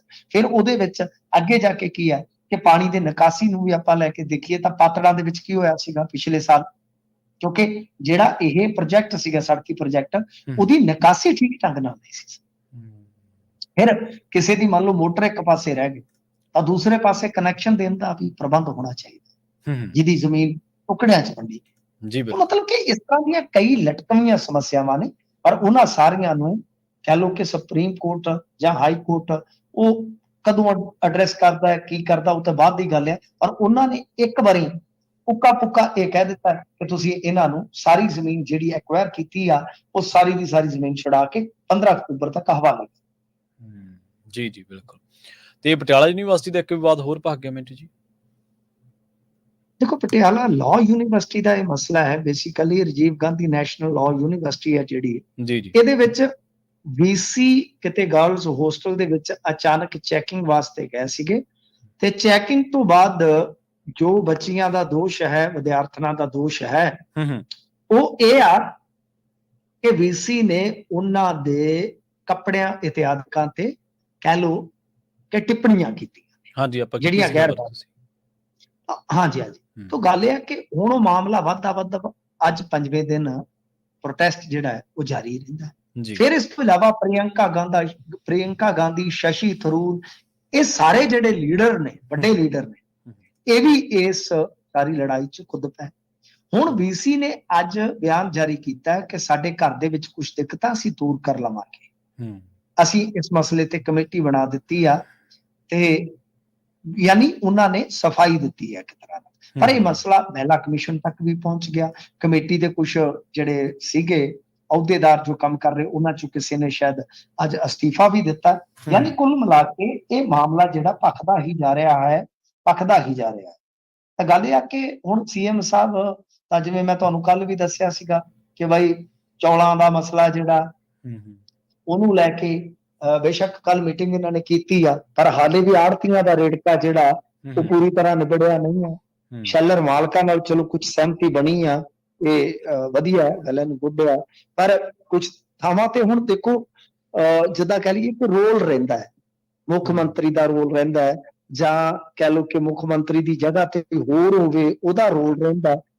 ਵੈਸੇ ਤੇ ਪੰਨੂ ਸਾਹਿਬ ਦਾ ਵੀ ਸ਼ਹਿਰ ਹੈ ਪਟਿਆਲਾ, ਜੇ ਅਕਾਲੀ ਰਾਜ ਹੁੰਦਾ ਤੇ ਉਹਨਾਂ ਦੀਆਂ ਪੋਸਟਾਂ ਤੇ ਗਜ਼ ਲੰਮੀਆਂ ਹੋਣੀਆਂ ਸੀ। ਹੁਣ ਕਾਂਗਰਸੀ ਰਾਜ ਹੁੰਦਾ ਤੇ ਹੋ ਸਕਦਾ ਸੀ 5-5 ਗਜ਼ ਲੰਮੀਆਂ ਹੁੰਦੀਆਂ। ਇਹ ਉਹਨਾਂ ਦੇ ਸ਼ਹਿਰ ਦਾ ਮਸਲਾ ਸਰ, ਤਾਂ ਉਹ ਉੱਥੇ ਕਿਉਂ ਨਹੀਂ ਹੱਲ ਹੋ ਰਿਹਾ? ਚਲੋ ਮੁੱਖ ਮੰਤਰੀ ਸਾਹਿਬ ਬਿਮਾਰ ਨੇ ਤਾਂ ਕੋਈ ਤਾਂ ਜ਼ਿੰਮੇਵਾਰੀ ਨਿਭਾਵੇ ਨਾ ਸਰ, ਕਿ ਭਾਈ ਕਮੇਟੀ ਬਣਾ ਕੇ ਕੁੜੀਆਂ ਨੂੰ ਰਾਜ਼ੀ ਕੀਤਾ ਜਾਵੇ, ਬੱਚਿਆਂ ਨੂੰ ਰਾਜ਼ੀ ਕੀਤਾ ਜਾਵੇ, ਬੱਚਿਆਂ ਨੂੰ ਭਰੋਸਾ ਦਿੱਤਾ ਜਾਵੇ ਕਿ ਜਿਹਦਾ ਵੀ ਨੁਕਸ ਨਿਕਲਿਆ ਭਾਈ ਇਹਦੇ ਤੇ ਕਾਰਵਾਈ ਹੋਏਗੀ। ਇਸ ਕਰਕੇ ਇਹ ਦੇਖਣਾ ਹੋਏਗਾ ਕਿ ਪੜ੍ਹਾਈ ਪ੍ਰਭਾਵਿਤ ਨਾ ਹੋਵੇ। ਇਹਦੇ ਤੇ ਇਹੀ ਆਪਾਂ ਕਹਿ ਸਕਦੇ, ਇਹੀ ਟਿੱਪਣੀ ਹੈ ਕਿ ਸਰਕਾਰ ਦੇ ਬੰਦਿਆਂ ਦਾ ਫਰਜ਼ ਬਣਦਾ ਹੈ ਕਿ ਜਿਹੜਾ ਪ੍ਰਬੰਧਕੀ ਢਾਂਚਾ ਹੈ ਉਹਨੂੰ ਤੇ ਸਟੂਡੈਂਟਸ ਨੂੰ ਲਿਆ ਕੇ ਟੇਬਲ ਤੇ ਬਿਠਾ ਕੇ ਉਹਦਾ ਕੋਈ ਹੱਲ ਕੱਢੇ।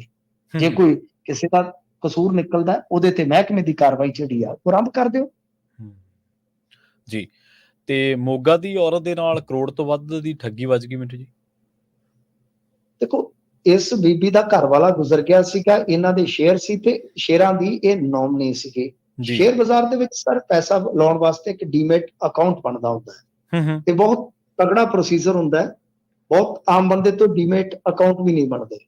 ਉਸੇ ਅਕਾਊਂਟ ਦੇ ਵਿੱਚ ਨੋਮਨੀ ਲੱਗਦਾ। ਸਰ ਇੱਥੇ ਕੀ ਹੈ ਕਿ ਅੱਜ ਦੇ ਦੌਰ ਦੇ ਵਿੱਚ ਕਰੋੜਾਂ ਲੋਕ ਇਨਵੈਸਟਰ ਬਣੇ ਹੋਏ ਨੇ।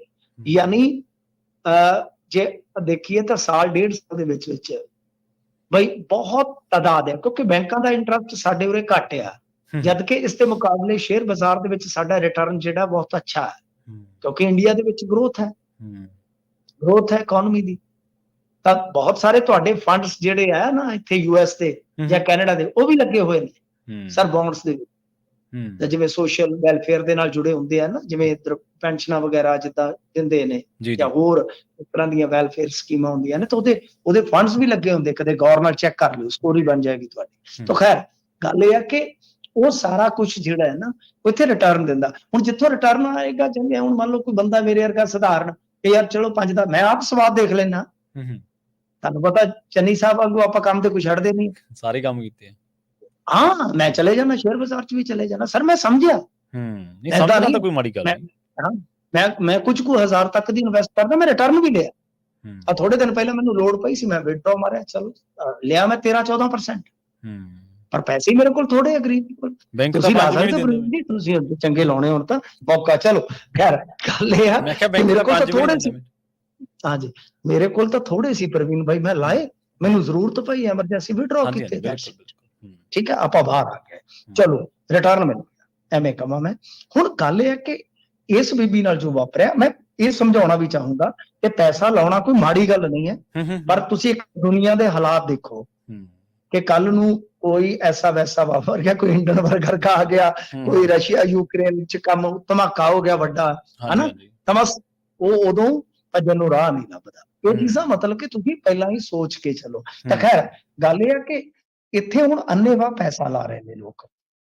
ਉਹ ਬੀਬੀ ਦਾ ਕੀ ਹੋਇਆ ਕਿ ਹਸਬੈਂਡ ਗੁਜ਼ਰ ਗਿਆ, ਉਹਨੇ ਕੀ ਕੀਤਾ ਕਿ ਉਹ ਨੋਮਨੀ ਸੀ, ਪੈਸਾ ਉਹਦੇ ਅਕਾਊਂਟ 'ਚ ਆਉਣਾ ਚਾਹੀਦਾ ਸੀ ਕਾਇਦੇ ਦੇ ਮੁਤਾਬਕ। ਉਸਨੇ ਜਿਸ ਬੰਦੇ ਤੇ ਭਰੋਸਾ ਕੀਤਾ, ਉਹ ਦਿੱਲੀ ਦਾ ਸੀ, ਕੋਈ ਬ੍ਰੋਕਰ ਹੋਏਗਾ ਇਹਨਾਂ ਦਾ, ਉਸਨੇ ਪੈਸਾ ਇਹਨਾਂ ਦੇ ਅਕਾਊਂਟ 'ਚ ਟ੍ਰਾਂਸਫਰ ਮਾਰਨ ਦੀ ਥਾਂ ਤੇ ਆਪ ਦੀ ਥਾਂ ਤੇ ਕਰ ਲਿਆ। ਮੁੜ ਕੇ ਇਹਨਾਂ ਦਾ ਫੋਨ ਚੁੱਕਣਾ ਵੀ ਬੰਦ ਕਰ ਦਿੱਤਾ। ਸੋ ਮੇਰੇ ਕਹਿਣ ਦਾ ਮਤਲਬ ਇਹ ਕਿ ਜੇ ਐਸਾ ਹੈ, ਡੀਮੈਟ ਅਕਾਊਂਟ ਕਿਸੇ ਨੇ ਵੀ ਬਣਾਉਣਾ ਹੈ, ਤੁਹਾਡੇ 'ਚ ਕੋਈ ਮਾੜੀ ਗੱਲ ਨਹੀਂ। ਮੈਂ ਜੇ ਕਹਿ ਰਿਹਾ, ਮੈਂ ਵਾਰ-ਵਾਰ ਕਹਿ ਰਿਹਾ ਕਿ ਸ਼ੇਅਰ ਬਾਜ਼ਾਰ ਨੂੰ ਸਮਝੋ, ਮੇਰੇ ਕਹਿਣ ਤੇ ਨਾ ਲਾਓ। ਸ਼ੇਅਰ ਬਾਜ਼ਾਰ ਨੂੰ ਸਮਝੋ ਪਹਿਲਾਂ। ਕੋਈ ਵੀ ਤੁਹਾਡਾ ਰਿਲੇਟਿਵ ਹੈ, ਉਹਨੂੰ ਕਹੋ ਕਿ ਹਾਂ ਬਾਈ ਪਹਿਲਾਂ ਸਮਝ ਇਸ ਨੂੰ। ਇਹ ਸਟੱਡੀ ਹੈ ਮਿੰਟੂ ਜੀ। ਹਾਂਜੀ, ਸਟੱਡੀ ਕਰੋ। ਔਰ ਜਿਹੜਾ ਤੁਹਾਡਾ ਅਕਾਊਂਟ ਹੈ ਸਰ, ਉਹਦੇ ਵਿੱਚ ਕੀ ਹੈ ਕਿ ਤੁਸੀਂ ਜਿਹੜਾ ਨੋਮਨੀ ਹੈ ਉਹਦਾ ਸਾਰਾ ਅਕਾਊਂਟ ਨੰਬਰ ਵਗੈਰਾ ਪਹਿਲਾਂ ਹੀ ਲਾ ਕੇ ਰੱਖੋ, ਤਾਂ ਕਿ ਉਹਨੂੰ ਕੋਈ ਉਲਝਣ ਹੀ ਨਾ ਹੋਵੇ। ਜੇ ਖੁਦਾ ਨਾ ਖਾਸਤਾ ਇਸ ਪਰਿਵਾਰ ਵਾਂਗੂ ਕੁਝ ਵਾਪਰ ਜਾਵੇ ਕਿ ਇੱਕ ਕਲਿੱਕ ਤੇ ਉਹ ਪੈਸੇ ਤੁਹਾਡੇ ਵਾਪਸ ਆ ਜਾਣ, ਤੇ ਤੁਸੀਂ ਆਪਣੇ ਨੋਮਨੀ ਨੂੰ ਸਮਝਾ ਕੇ ਜਾਓ ਕਿ ਏਦਾਂ ਬਈ ਆਹ ਗੱਲ ਹੈ। ਕੱਲ ਨੂੰ ਕੋਈ ਗੱਲ ਹੋ ਜਾਂਦੀ ਹੈ ਕਿ ਫਲਾਣੇ ਬੰਦੇ ਕੋਲ ਚੱਲ ਜਾ, ਤਾਂ ਉੱਥੇ ਆ ਕਰਵਾ ਲਾ। ਤਾਂ ਉਹ ਬੀਬੀ ਜਿਹੜੀ ਹੈ, ਉਸਨੇ ਭਰੋਸਾ ਜਤਾਇਆ, ਤਾਂ ਉਹ 1 ਕਰੋੜ ਤੋਂ ਵੀ ਵੱਧ ਦਾ ਜਿਹੜਾ ਸ਼ੇਅਰ ਦਾ ਪੈਸਾ ਸੀਗਾ ਉਹ ਲੈ ਗਿਆ। ਤਾਂ ਬਹੁਤ ਕਹਿ ਲਓ ਕਿ ਦੁਖਾਂਤ ਤੱਕ ਗੱਲ ਹੈ। ਵਿਡੋ ਹੋਈ ਬੀਬੀ, ਤੇ ਦੂਸਰੇ ਪਾਸੇ ਜੋ ਜਮਾ ਪੂੰਜੀ ਸੀਗੀ ਉਹ ਕੋਈ ਠੱਗ ਲੈ ਗਿਆ। ਸੋ ਵਿਸ਼ਵਾਸ ਇਹਦੇ 'ਚ ਕਿਸੇ ਤੇ ਨਾ ਕਰੋ। ਸ਼ੇਅਰ ਬਾਜ਼ਾਰ ਨੂੰ ਸਟੱਡੀ ਕਰੋ, ਸਮਝੋ, ਐਨ ਪੂਰਾ ਪੁਖਤਾ ਰੂਪ ਦੇ ਵਿੱਚ ਆਪਣਾ ਅਕਾਊਂਟ ਵਗੈਰਾ ਜਿਹੜਾ ਹੈ ਜਨਰੇਟ ਕਰਕੇ ਉਸ ਤੋਂ ਬਾਅਦ ਜਾਓ। ਪਰ ਅਸੀਂ ਵਾਰ-ਵਾਰ ਡਿਸਕਲੇਮਰ ਦੇ ਰਹੇ ਹਾਂ, ਸਾਡੇ ਆਖੇ ਨਹੀਂ। ਬਿਲਕੁਲ ਅਸੀਂ ਸਿਰਫ ਇੱਕ ਖਬਰ ਸਾਂਝੀ ਕਰ ਰਹੇ ਹਾਂ। ਅਸੀਂ ਕਿਸੇ ਨੂੰ ਇਸ ਗੱਲ ਦੇ ਲਈ ਉਤਸ਼ਾਹਿਤ ਨਹੀਂ ਕਰਦੇ, ਹੱਲਾਸ਼ੇਰੀ ਨਹੀਂ ਦੇ ਰਹੇ ਕਿ ਤੁਸੀਂ ਆਹ ਕਰੋ ਜਾਓ ਕਰੋ। ਪੂੰਜੀ ਤੇ ਫੈਸਲਾ ਤੁਹਾਡਾ, ਬਸ ਦੋਨੇ ਗੱਲਾਂ ਹੀ ਤੁਹਾਡੀ ਸੂਝ ਤੇ ਟਿਕਿਆ। ਹਾਂ, ਅਸੀਂ ਬਾਜ਼ਾਰ ਦਾ ਤੁਹਾਨੂੰ ਦੱਸ ਦਿੰਦੇ ਹਾਂ। ਠੀਕ ਹੈ ਜੀ, ਇੱਥੇ ਮਿਲਦੇ ਆ ਰਿਟਰਨ, ਮਿਲਦੇ ਅੱਛੇ ਰਿਟਰਨ ਮਿਲਦੇ। ਜਿਹੜੀ ਇਕਨੋਮੀ ਕਹਿ ਲਓ ਗਰੋਇੰਗ ਇਕਨੋਮੀ ਹੈ, ਉਹਦੇ ਚ ਰਿਟਰਨ ਮਿਲ ਜਾਂਦਾ, ਪਰ ਰਿਸਕ ਹਟਾਉਣ ਦੇ ਨਾਲ ਰਿਸਕ ਰਹੇਗਾ। ਹਾਂਜੀ, ਰਿਸਕ ਵੀ ਰਹੂਗਾ। ਨਾਲੇ ਮਿੰਟੂ ਜੀ ਤੁਸੀਂ ਉਹ 2-3 ਹਵਾਲੇ ਜਿਹੜੇ ਦਿੱਤੇ ਉਹ ਬਿਲਕੁਲ, ਉਹ ਤਾਂ ਬਹੁਤ ਵਾਜਬ ਚੀਜ਼ਾਂ ਵੀ ਕੌਮਾਂਤਰੀ ਪੱਧਰ ਤੇ ਕੀ ਵਾਪਰਿਆ, ਹਿੰਡਨਬਰਗ, ਇਹ ਸਾਰੀਆਂ ਚੀਜ਼ਾਂ ਪ੍ਰਭਾਵਿਤ ਕਰਦੀਆਂ ਤੁਹਾਨੂੰ। ਹਾਂਜੀ, ਇਹਦੇ ਤੇ ਵੀ ਨਿਗਾਹ ਰੱਖਣੀ ਪੈਂਦੀ ਹੈ ਕਿ ਦੁਨੀਆ ਚ ਕੀ ਹੋ ਰਿਹਾ। ਹਾਂਜੀ, ਤੇ ਆਪਾਂ ਹਰਿਆਣੇ ਦੇ ਸਿਆਸੀ ਮੈਦਾਨ ਦੀ ਗੱਲ ਕਰੀਏ, ਇੱਥੇ ਰਾਹੁਲ ਗਾਂਧੀ ਅੱਜ ਕੱਲ ਕਾਫੀ ਵਿਚਰ ਰਹੇ ਜੀ। ਹਾਂਜੀ, ਦੇਖੋ ਰਾਹੁਲ ਗਾਂਧੀ ਨੇ ਅੱਜ ਰੈਲੀ ਕੀਤੀ ਹੈ, ਕਿਉਂਕਿ ਬੈਕ ਟੂ ਬੈਕ ਪ੍ਰਧਾਨ ਮੰਤਰੀ ਦੀਆਂ 2 ਰੈਲੀਆਂ ਪ੍ਰਵੀਨ ਜੀ ਲਗਭਗ ਫੇਲ ਹੋ ਗਈਆਂ ਸੀਗੀਆਂ, ਤਾਂ ਅੱਜ ਰਾਹੁਲ ਗਾਂਧੀ ਆਇਆ। ਰਾਹੁਲ ਗਾਂਧੀ ਦਾ ਥੋੜਾ ਜਲਵਾ ਠੀਕ ਸੀਗਾ ਸਰ, ਪਰ ਜੋ ਕਿ ਮੋਦੀ ਸਾਹਿਬ ਸਨ, ਤਾਂ ਇਹਨਾਂ ਦੀਆਂ 2 ਰੈਲੀਆਂ ਬੈਕ ਟੂ ਬੈਕ ਤੇ ਤੁਸੀਂ ਦੇਖੋਗੇ, ਪਿਛਲੀ ਰੈਲੀ ਚ ਤੇ ਮੇਰੇ ਖਿਆਲ ਦੇ ਨਾਲ ਮਸੀਂ 36 ਮੀਟਰ ਚੌੜਾ ਤੇ 110-20 ਮੀਟਰ ਪੰਡਾਲ ਸੀਗਾ, ਤੇ ਤੁਸੀਂ ਹਿਸਾਬ ਲਾ ਲਓ ਕਿ 5 ਤੋਂ 10 ਹਜ਼ਾਰ ਬੰਦਾ ਸੀਗਾ 22-23 ਹਲਕਿਆਂ ਚ। ਇਸ ਕਰਕੇ ਇਹਨਾਂ ਦਾ ਅੱਜ ਰੌਣਕ ਮੇਲਾ ਠੀਕ ਸੀਗਾ। ਬਾਕੀ ਪ੍ਰਧਾਨ ਮੰਤਰੀ ਦੀ ਤੇ ਵਿਰੋਧੀ ਧਿਰ ਦੇ ਨੇਤਾ ਦੀ ਤੁਲਨਾ ਵੀ ਸਰ ਮੇਰੇ ਖਿਆਲ ਦੇ ਨਾਲ ਠੀਕ ਨਹੀਂ ਹੋਏਗੀ। ਤਾਂ ਗੱਲ ਇਹ ਹੈ ਕਿ ਰੌਲਾ ਇਹ ਆ, ਭਾਜਪਾ ਪਹਿਲਾਂ ਹੀ ਫਸੀ ਪਈ ਆ। ਤੁਸੀਂ ਅੰਦਾਜ਼ਾ ਲਾ ਲਓ ਕਿ ਮੈਂ ਹੁਣੇ ਚੈੱਕ ਕਰ ਰਿਹਾ ਸੀਗਾ ਰੈਲੀ ਦੀ ਭੀੜ, ਕਿਉਂਕਿ ਭੀੜ ਦੇ ਮਾਮਲੇ ਚ ਮੈਂ ਕਦੇ ਵੀ ਸਰ ਅੰਕੜਾ ਨਹੀਂ ਦਿੰਦਾ ਹੁੰਦਾ। ਮੈਂ ਇਹੀ ਹੈ ਕਿ ਇੱਕ ਸਾਈਜ਼ ਦੱਸ ਦਿਓ ਕਿ ਇੰਨੇ ਕਿੱਲਿਆਂ ਚ ਪੰਡਾਲ ਸੀਗਾ, ਤਾਂ ਕਹਿਣ ਦਾ ਮਤਲਬ ਹੈ ਕਿ ਇੱਥੇ ਮੰਡੀ ਦੇ ਵਿੱਚ 2 ਸ਼ੈੱਡ ਸੀਗੇ, ਇਸ ਤੋਂ ਇਲਾਵਾ 100 ਫੁੱਟ ਚੌੜੇ ਟੈਂਟ ਵੀ ਲਾਏ ਸੀਗੇ।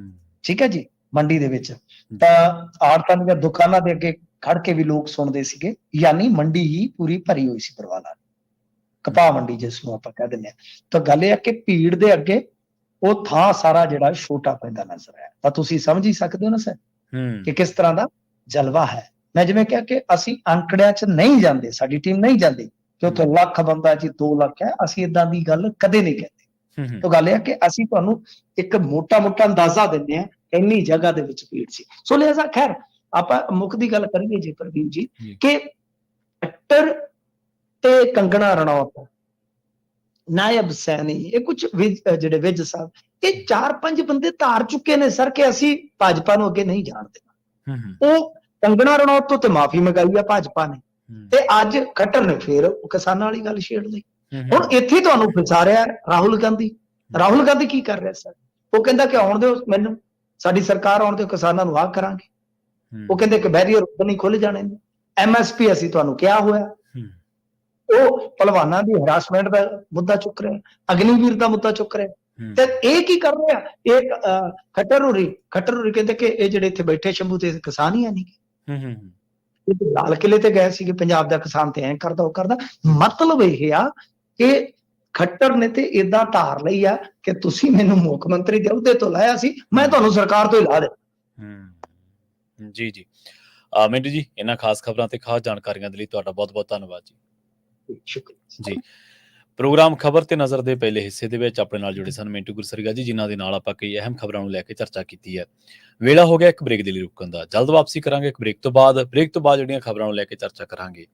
ਇੱਕ ਤਾਂ ਜਿਹੜਾ ਐਨਕਾਊਂਟਰ ਹੈ, ਪੁਲਿਸ ਐਨਕਾਊਂਟਰ ਹੈ ਕੀ ਹੈ, ਔਰ ਪਿਛਲੇ ਸਮੇਂ ਦੇ ਵਿੱਚ ਇਹਦੇ 'ਚ ਕਿਵੇਂ ਵਾਧਾ ਹੋਇਆ, ਤੇ ਐਨਕਾਊਂਟਰ ਸਪੈਸ਼ਲਿਸਟ ਜਿਹੜਾ ਇੱਕ ਸ਼ਬਦ ਇਜਾਦ ਹੋਇਆ, ਜਿਹਦੇ ਤੇ ਉੱਤੇ ਬਹੁਤ ਲੋਕਾਂ ਨੂੰ ਤਰੱਕੀਆਂ ਵੀ ਮਿਲੀਆਂ, ਬਹੁਤ ਕੁਝ ਹੋਇਆ, ਤਾਂ ਇਹ ਕੀ ਕਹਿੰਦਾ। ਉਸ ਤੋਂ ਬਾਅਦ ਇਸ ਅੰਨੀ ਦੌੜ ਦੇ ਵਿੱਚ ਪੰਜਾਬ ਦੇ ਵਿੱਚ ਤੇ ਇਹਦੇ ਨਾਲ ਕਈ ਹੋਰ ਹਿੱਸਿਆਂ ਦੇ ਵਿੱਚ ਪੁਲਿਸ ਨੇ ਜਿਹੜਾ ਕਤਲੇਆਮ ਕੀਤਾ, ਜਿਹੜਾ ਘਾਣ ਕੀਤਾ, ਇਹਦੇ ਬਾਰੇ ਆਪਾਂ ਗੱਲਬਾਤ ਕਰਾਂਗੇ। ਪੰਜਾਬੀਆਂ ਲਈ ਉਹ ਕੀ ਇਹ ਚੀਜ਼ ਹੈ ਕਿ ਕੋਈ ਨਵੀਂ ਨਹੀਂ ਹੈ, ਪਰ ਹਾਂ ਜਦੋਂ ਕੋਈ ਇਸ ਤਰ੍ਹਾਂ ਦੀ ਪੁਲਿਸੀਆ ਕਿਸੇ ਮਾਮਲੇ ਦੀ, ਕਿਸੇ ਵਧੀਕੀ ਦੀ ਗੱਲ ਆਉਂਦੀ ਹੈ, ਤਾਂ ਫਿਰ ਆਪਾਂ ਕਈ ਵਾਰੀ ਉਹਨਾਂ ਸਮਿਆਂ ਦੇ ਹਵਾਲੇ ਆਪਾਂ ਨੂੰ ਜ਼ਰੂਰ ਦੇਣੇ ਪੈਂਦੇ ਆ। ਜਿਹੜਾ ਦੂਜਾ ਮਾਮਲਾ ਹੈ, ਉਸ ਮਾਮਲੇ ਦੇ ਵਿੱਚ ਆਪਾਂ ਦੁਨੀਆ ਭਰ ਦੇ ਵਿੱਚ ਜੋ ਵਾਪਰ ਰਿਹਾ, ਇਹਦੇ ਤੇ ਜਿਹੜਾ ਚਾਹੇ ਪੰਜਾਬ ਦੀ ਗੱਲ ਹੀ ਕਰ ਲਓ, ਚਾਹੇ ਭਾਰਤ ਦੀ ਗੱਲ ਕਰ ਲਓ, ਮੀਡੀਆ ਦੇ ਵਿੱਚ ਇੱਕ ਪਹਿਲਾਂ ਪ੍ਰਚਲਨ ਹੁੰਦਾ ਸੀਗਾ ਜਦੋਂ ਅਖਬਾਰਾਂ ਛਪਦੀਆਂ ਸੀਗੀਆਂ। ਇਹ ਵੀ ਕਿਹਾ ਜਾਂਦਾ, ਚਲੋ ਆਪਾਂ ਇਹ ਤਾਂ ਨਹੀਂ ਕਹਿੰਦੇ ਕਿ ਸਾਰਿਆਂ ਤੇ ਗੱਲ ਲਾਗੂ ਕੀਤੀ ਜਾ ਸਕਦੀ ਹੈ, ਕਿ ਪਹਿਲਾਂ ਅਖਬਾਰਾਂ ਛਪ ਕੇ ਵਿਕਦੀਆਂ ਸੀ, ਹੁਣ ਵਿਕ ਕੇ ਛਪਦੀਆਂ। ਮਤਲਬ ਇਹਨਾਂ ਲੋਕਾਂ ਦੀ ਭਰੋਸੇਯੋਗਤਾ ਨੂੰ ਢਾਹ ਲੱਗੇ। ਲੋਕ ਆਪੇ ਕਹਿੰਦੇ ਇਹ ਚੀਜ਼ਾਂ, ਆਪਾਂ ਨਹੀਂ ਕਹਿ ਰਹੇ। ਪਰ ਇਹਦੇ ਨਾਲ ਇੱਕ ਜਿਹੜਾ ਦੌਰ ਹੁੰਦਾ ਸੀਗਾ ਕਿ ਹਰ ਕਿਸੇ ਵੀ ਖਬਰ ਉੱਤੇ, ਕਿਸੇ ਵੱਡੀ ਖਬਰ ਉੱਤੇ ਲੋਕਾਂ ਨੂੰ ਜਾਣਕਾਰੀਆਂ ਦੇਣ ਖਾਤਰ ਅਖਬਾਰਾਂ ਐਡੀਟੋਰੀਅਲ ਛਾਪਦੀਆਂ ਸੀ। ਉਹ ਜਿਹੜਾ ਦੌਰ ਹੈ, ਉਹ ਜਿਹੜਾ ਇੱਕ ਅਖਬਾਰਾਂ ਦਾ ਸੁਭਾਅ ਜਾਂ ਮੀਡੀਆ ਦੀ ਇੱਕ ਜ਼ਿੰਮੇਵਾਰੀ ਹੈ, ਉਹਦੇ ਤੋਂ ਉਹ ਭੱਜ ਰਿਹਾ, ਤੇ ਇਹਦੇ ਉਲਟ ਇੱਕ ਹੋਰ ਪਿਰਤ ਵੱਲ ਅਸੀਂ ਪੈ ਰਹੇ ਹਾਂ, ਕਿ ਸਾਨੂੰ ਸ਼ਾਰਟ ਟਰਮ ਜਿਹੜੀ ਨੌਲੇਜ ਆ ਉਹ ਚਾਹੀਦੀ ਆ, ਤੇ ਉਹਦੀ ਜਿਹੜੀ ਬਹੁਤ ਵੱਡੀ ਸਪੇਸ ਆ ਉਹ ਸੋਸ਼ਲ ਮੀਡੀਆ ਨੇ ਹਾਸਲ ਕਰ ਲਈ ਆ।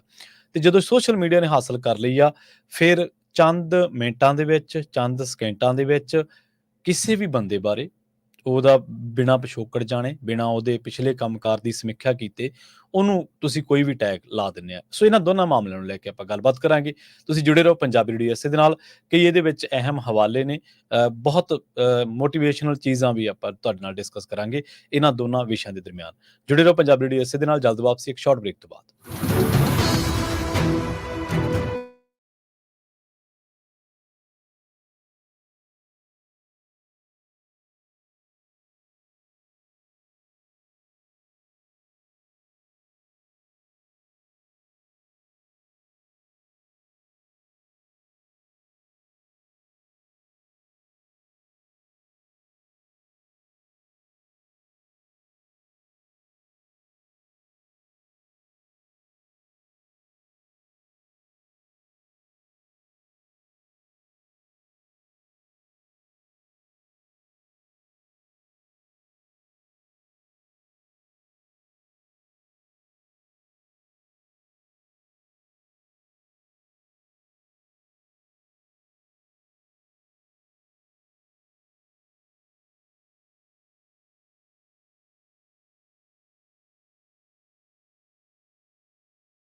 ਉਹਨਾਂ ਦੇ ਵਿੱਚ ਕਿਉਂਕਿ ਸਮਾਂ ਆਪਣੇ ਕੋਲ ਥੋੜ੍ਹਾ ਹੀ ਬਚਿਆ, ਪੰਜਾਬੀ ਡੀਐਸਏ ਦਾ ਅਗਲਾ ਪ੍ਰੋਗਰਾਮ ਅਪਡੇਟ ਟਰੱਕਿੰਗ ਅਪਡੇਟ ਅਮਰੀਕਾ ਪ੍ਰੋਗਰਾਮ ਦੇ ਵਿੱਚ ਅੱਜ ਕਿਉਂਕਿ ਵੀਰਵਾਰ ਆ ਤੇ ਵਾਰੀ ਆ ਅਪਡੇਟ ਟਰੱਕਿੰਗ ਸੈਗਮੈਂਟ ਦੀ। ਤੇ ਜਿਹੜਾ ਦੂਜਾ ਮਾਮਲਾ ਸੀਗਾ ਉਹਦੇ ਤੇ ਆਪਾਂ ਗੱਲਬਾਤ ਕਰਾਂਗੇ ਅਖੀਰਲੇ ਮਿੰਟਾਂ ਦੇ ਵਿੱਚ।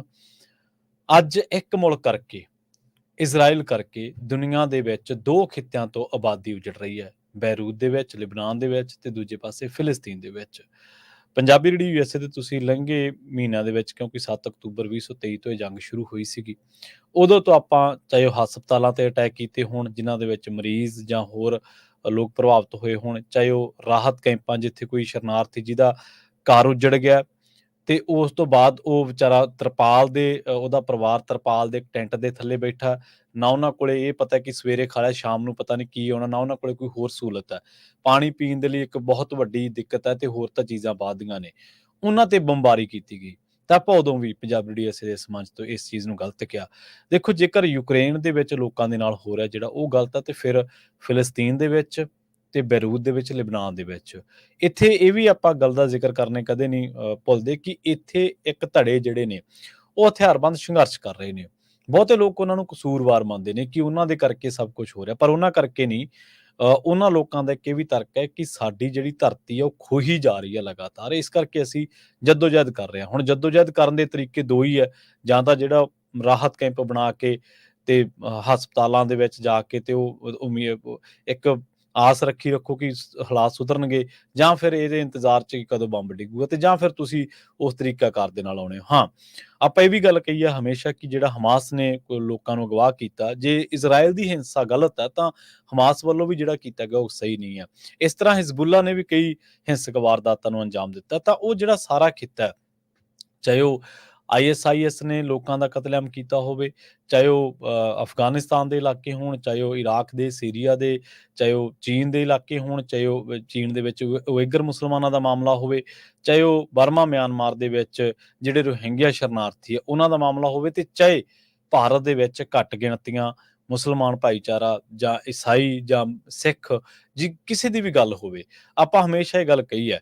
ਔਰ ਉਜਾੜੇ ਦਾ ਦਰਦ ਸਾਡੇ ਪੰਜਾਬੀਆਂ ਨਾਲੋਂ ਵੱਧ ਕੌਣ ਜਾਣ ਸਕਦਾ, ਜਿਨ੍ਹਾਂ ਨੇ ਆਪ ਇਹ ਚੀਜ਼ਾਂ ਹੰਢਾਈਆਂ ਹੋਣ, ਜਿਨ੍ਹਾਂ ਨੇ ਆਪ, ਔਰ ਜ਼ੁਲਮ ਆਪਣੇ ਨਾਲੋਂ ਵੱਧ ਕੌਣ ਇਹ ਦੱਸ ਸਕਦਾ ਕਿ ਜ਼ੁਲਮ ਕੀ ਹੁੰਦਾ, ਕਿਉਂਕਿ ਪੀੜ੍ਹੀਆਂ ਤੋਂ ਸਦੀਆਂ ਤੋਂ ਆਪਣਾ ਇਹ ਖਿੱਤਾ, ਆਪਣੇ ਵੱਡ ਵਡੇਰੇ ਗੁਰੂ ਸਾਹਿਬਾਨ ਦੇ ਕਾਲ ਤੋਂ ਵੀ ਪਹਿਲਾਂ ਫਿਰ ਉਹਨਾਂ ਨੇ ਬਹੁਤ ਕੁਛ ਵਾਰਿਆ, ਸਰਬੰਸ ਤੱਕ ਵਾਰ ਦਿੱਤਾ ਉਹਨਾਂ ਨੇ ਆਪਣੇ ਇਸ ਖਿੱਤੇ ਦੇ ਲਈ, ਆਪਣੇ ਸਾਰਿਆਂ ਲਈ। ਤਾਂ ਆਪਣੇ ਨਾਲੋਂ ਵੱਧ ਕੌਣ ਜ਼ੁਲਮ ਨੂੰ ਪਰਿਭਾਸ਼ਿਤ ਕਰ ਸਕਦਾ ਹੈ। ਸੋ ਜੇਕਰ ਅਸੀਂ ਉਸ ਜ਼ੁਲਮ ਦੇ ਵਿੱਚੋਂ ਲੰਘਦੇ ਹੋਏ ਵੀ ਇਸ ਜ਼ੁਲਮ ਨੂੰ ਇਹਦਾ ਅਹਿਸਾਸ ਨਹੀਂ ਕਰ ਸਕਦੇ, ਤਾਂ ਇਹ ਸਾਡੇ ਲਈ ਬਹੁਤ ਮਾੜੀ ਗੱਲ ਹੈ। ਔਰ ਜਿਹੜਾ ਇਸ ਮਾਮਲੇ ਉੱਤੇ ਇੱਕ ਮੁਲਕ 2 ਥਾਵਾਂ ਤੋਂ ਆਬਾਦੀ ਨੂੰ ਉਜਾੜ ਰਿਹਾ, ਔਰ ਇਹਦੇ ਤੇ ਕੋਈ ਮੀਡੀਆ ਦੀ ਜ਼ਿੰਮੇਵਾਰਾਨਾ ਕੋਈ ਟਿੱਪਣੀ ਬਹੁਤ ਘੱਟ ਨਜ਼ਰ ਆ ਰਹੀ ਹੈ, ਜਾਂ ਇਹਦੇ ਤੇ ਚਰਚਾ ਬਹੁਤ ਘੱਟ ਨਜ਼ਰ ਆ ਰਹੀ ਹੈ, ਇਹ ਜਿਹੜੀ ਕਿ ਹੋਣੀ ਚਾਹੀਦੀ ਹੈ। ਤੇ ਜਿਹੜੀ ਮੈਂ ਪੰਜਾਬ ਦੇ ਸੋਸ਼ਲ ਮੀਡੀਆ ਦੀ ਗੱਲ ਕਰਦਾ ਸਾਂ, ਪੰਜਾਬ ਦੇ ਵਿੱਚ ਕੋਈ ਦੌਰ ਸੀਗਾ, ਜਾਂ ਭਾਰਤ ਦੇ ਵਿੱਚ ਜਿਹੜਾ ਦੌਰ ਸਰਕਾਰਾਂ ਨੇ ਖਤਮ ਕਰਤਾ, ਕਿ ਜਦੋਂ ਕੋਈ ਵੱਡੀ ਘਟਨਾ ਹੁੰਦੀ ਸੀ ਤਾਂ ਅਖਬਾਰਾਂ ਆਪਣੀ ਜ਼ਿੰਮੇਵਾਰਾਨਾ ਤਰੀਕੇ ਦੇ ਨਾਲ ਉਸ ਘਟਨਾ ਦੀ ਨਿੰਦਿਆ ਕਰਕੇ, ਉਹਦੀ ਆਲੋਚਨਾਤਮਕ ਤਰੀਕੇ ਦੇ ਨਾਲ ਉਹਦੇ ਤੇ ਐਡੀਟੋਰੀਅਲ ਲਿਖੇ ਜਾਂਦੇ ਸੀ। ਹੌਲੀ-ਹੌਲੀ ਉਹ ਸਪੇਸ ਖਾਲੀ ਹੁੰਦੀ ਗਈ, ਸੋਸ਼ਲ ਮੀਡੀਆ ਦਾ ਦੌਰ ਆਇਆ।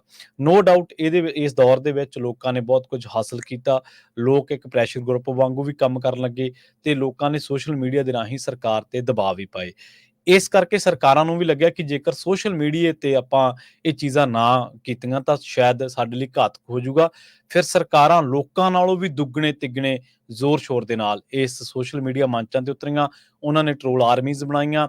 ਸਿੱਟੇ ਵਜੋਂ ਉਹਨਾਂ ਨੇ ਜਿਹੜੇ ਲੋਕ ਸੰਘਰਸ਼ ਕਰ ਰਹੇ ਸੀਗੇ, ਸਰਕਾਰਾਂ ਦੇ ਜ਼ੁਲਮ ਦੀ ਗੱਲ ਕਰਦੇ ਸੀ ਜਾਂ ਹੋਰ, ਉਹਨਾਂ ਨੂੰ ਨਿਸ਼ਾਨਾ ਬਣਾਇਆ, ਉਹਨਾਂ ਦੇ ਚੈਨਲ ਬੰਦ ਕਰਾਏ, ਉਹਨਾਂ ਦੇ YouTube, ਉਹਨਾਂ ਦੇ Facebook, ਤਰ੍ਹਾਂ-ਤਰ੍ਹਾਂ ਦੀਆਂ ਸਟ੍ਰਾਈਕਾਂ, ਤਰ੍ਹਾਂ-ਤਰ੍ਹਾਂ ਦੇ ਤਰੀਕਾਕਾਰ ਦੇ ਨਾਲ, ਤੇ ਉਹਨਾਂ ਨੇ ਪੂਰਾ ਇਹਦੇ ਉੱਤੇ ਜਿਹੜਾ ਉਹ ਸ਼ਿਕੰਜਾ ਕੱਸ ਲਿਆ।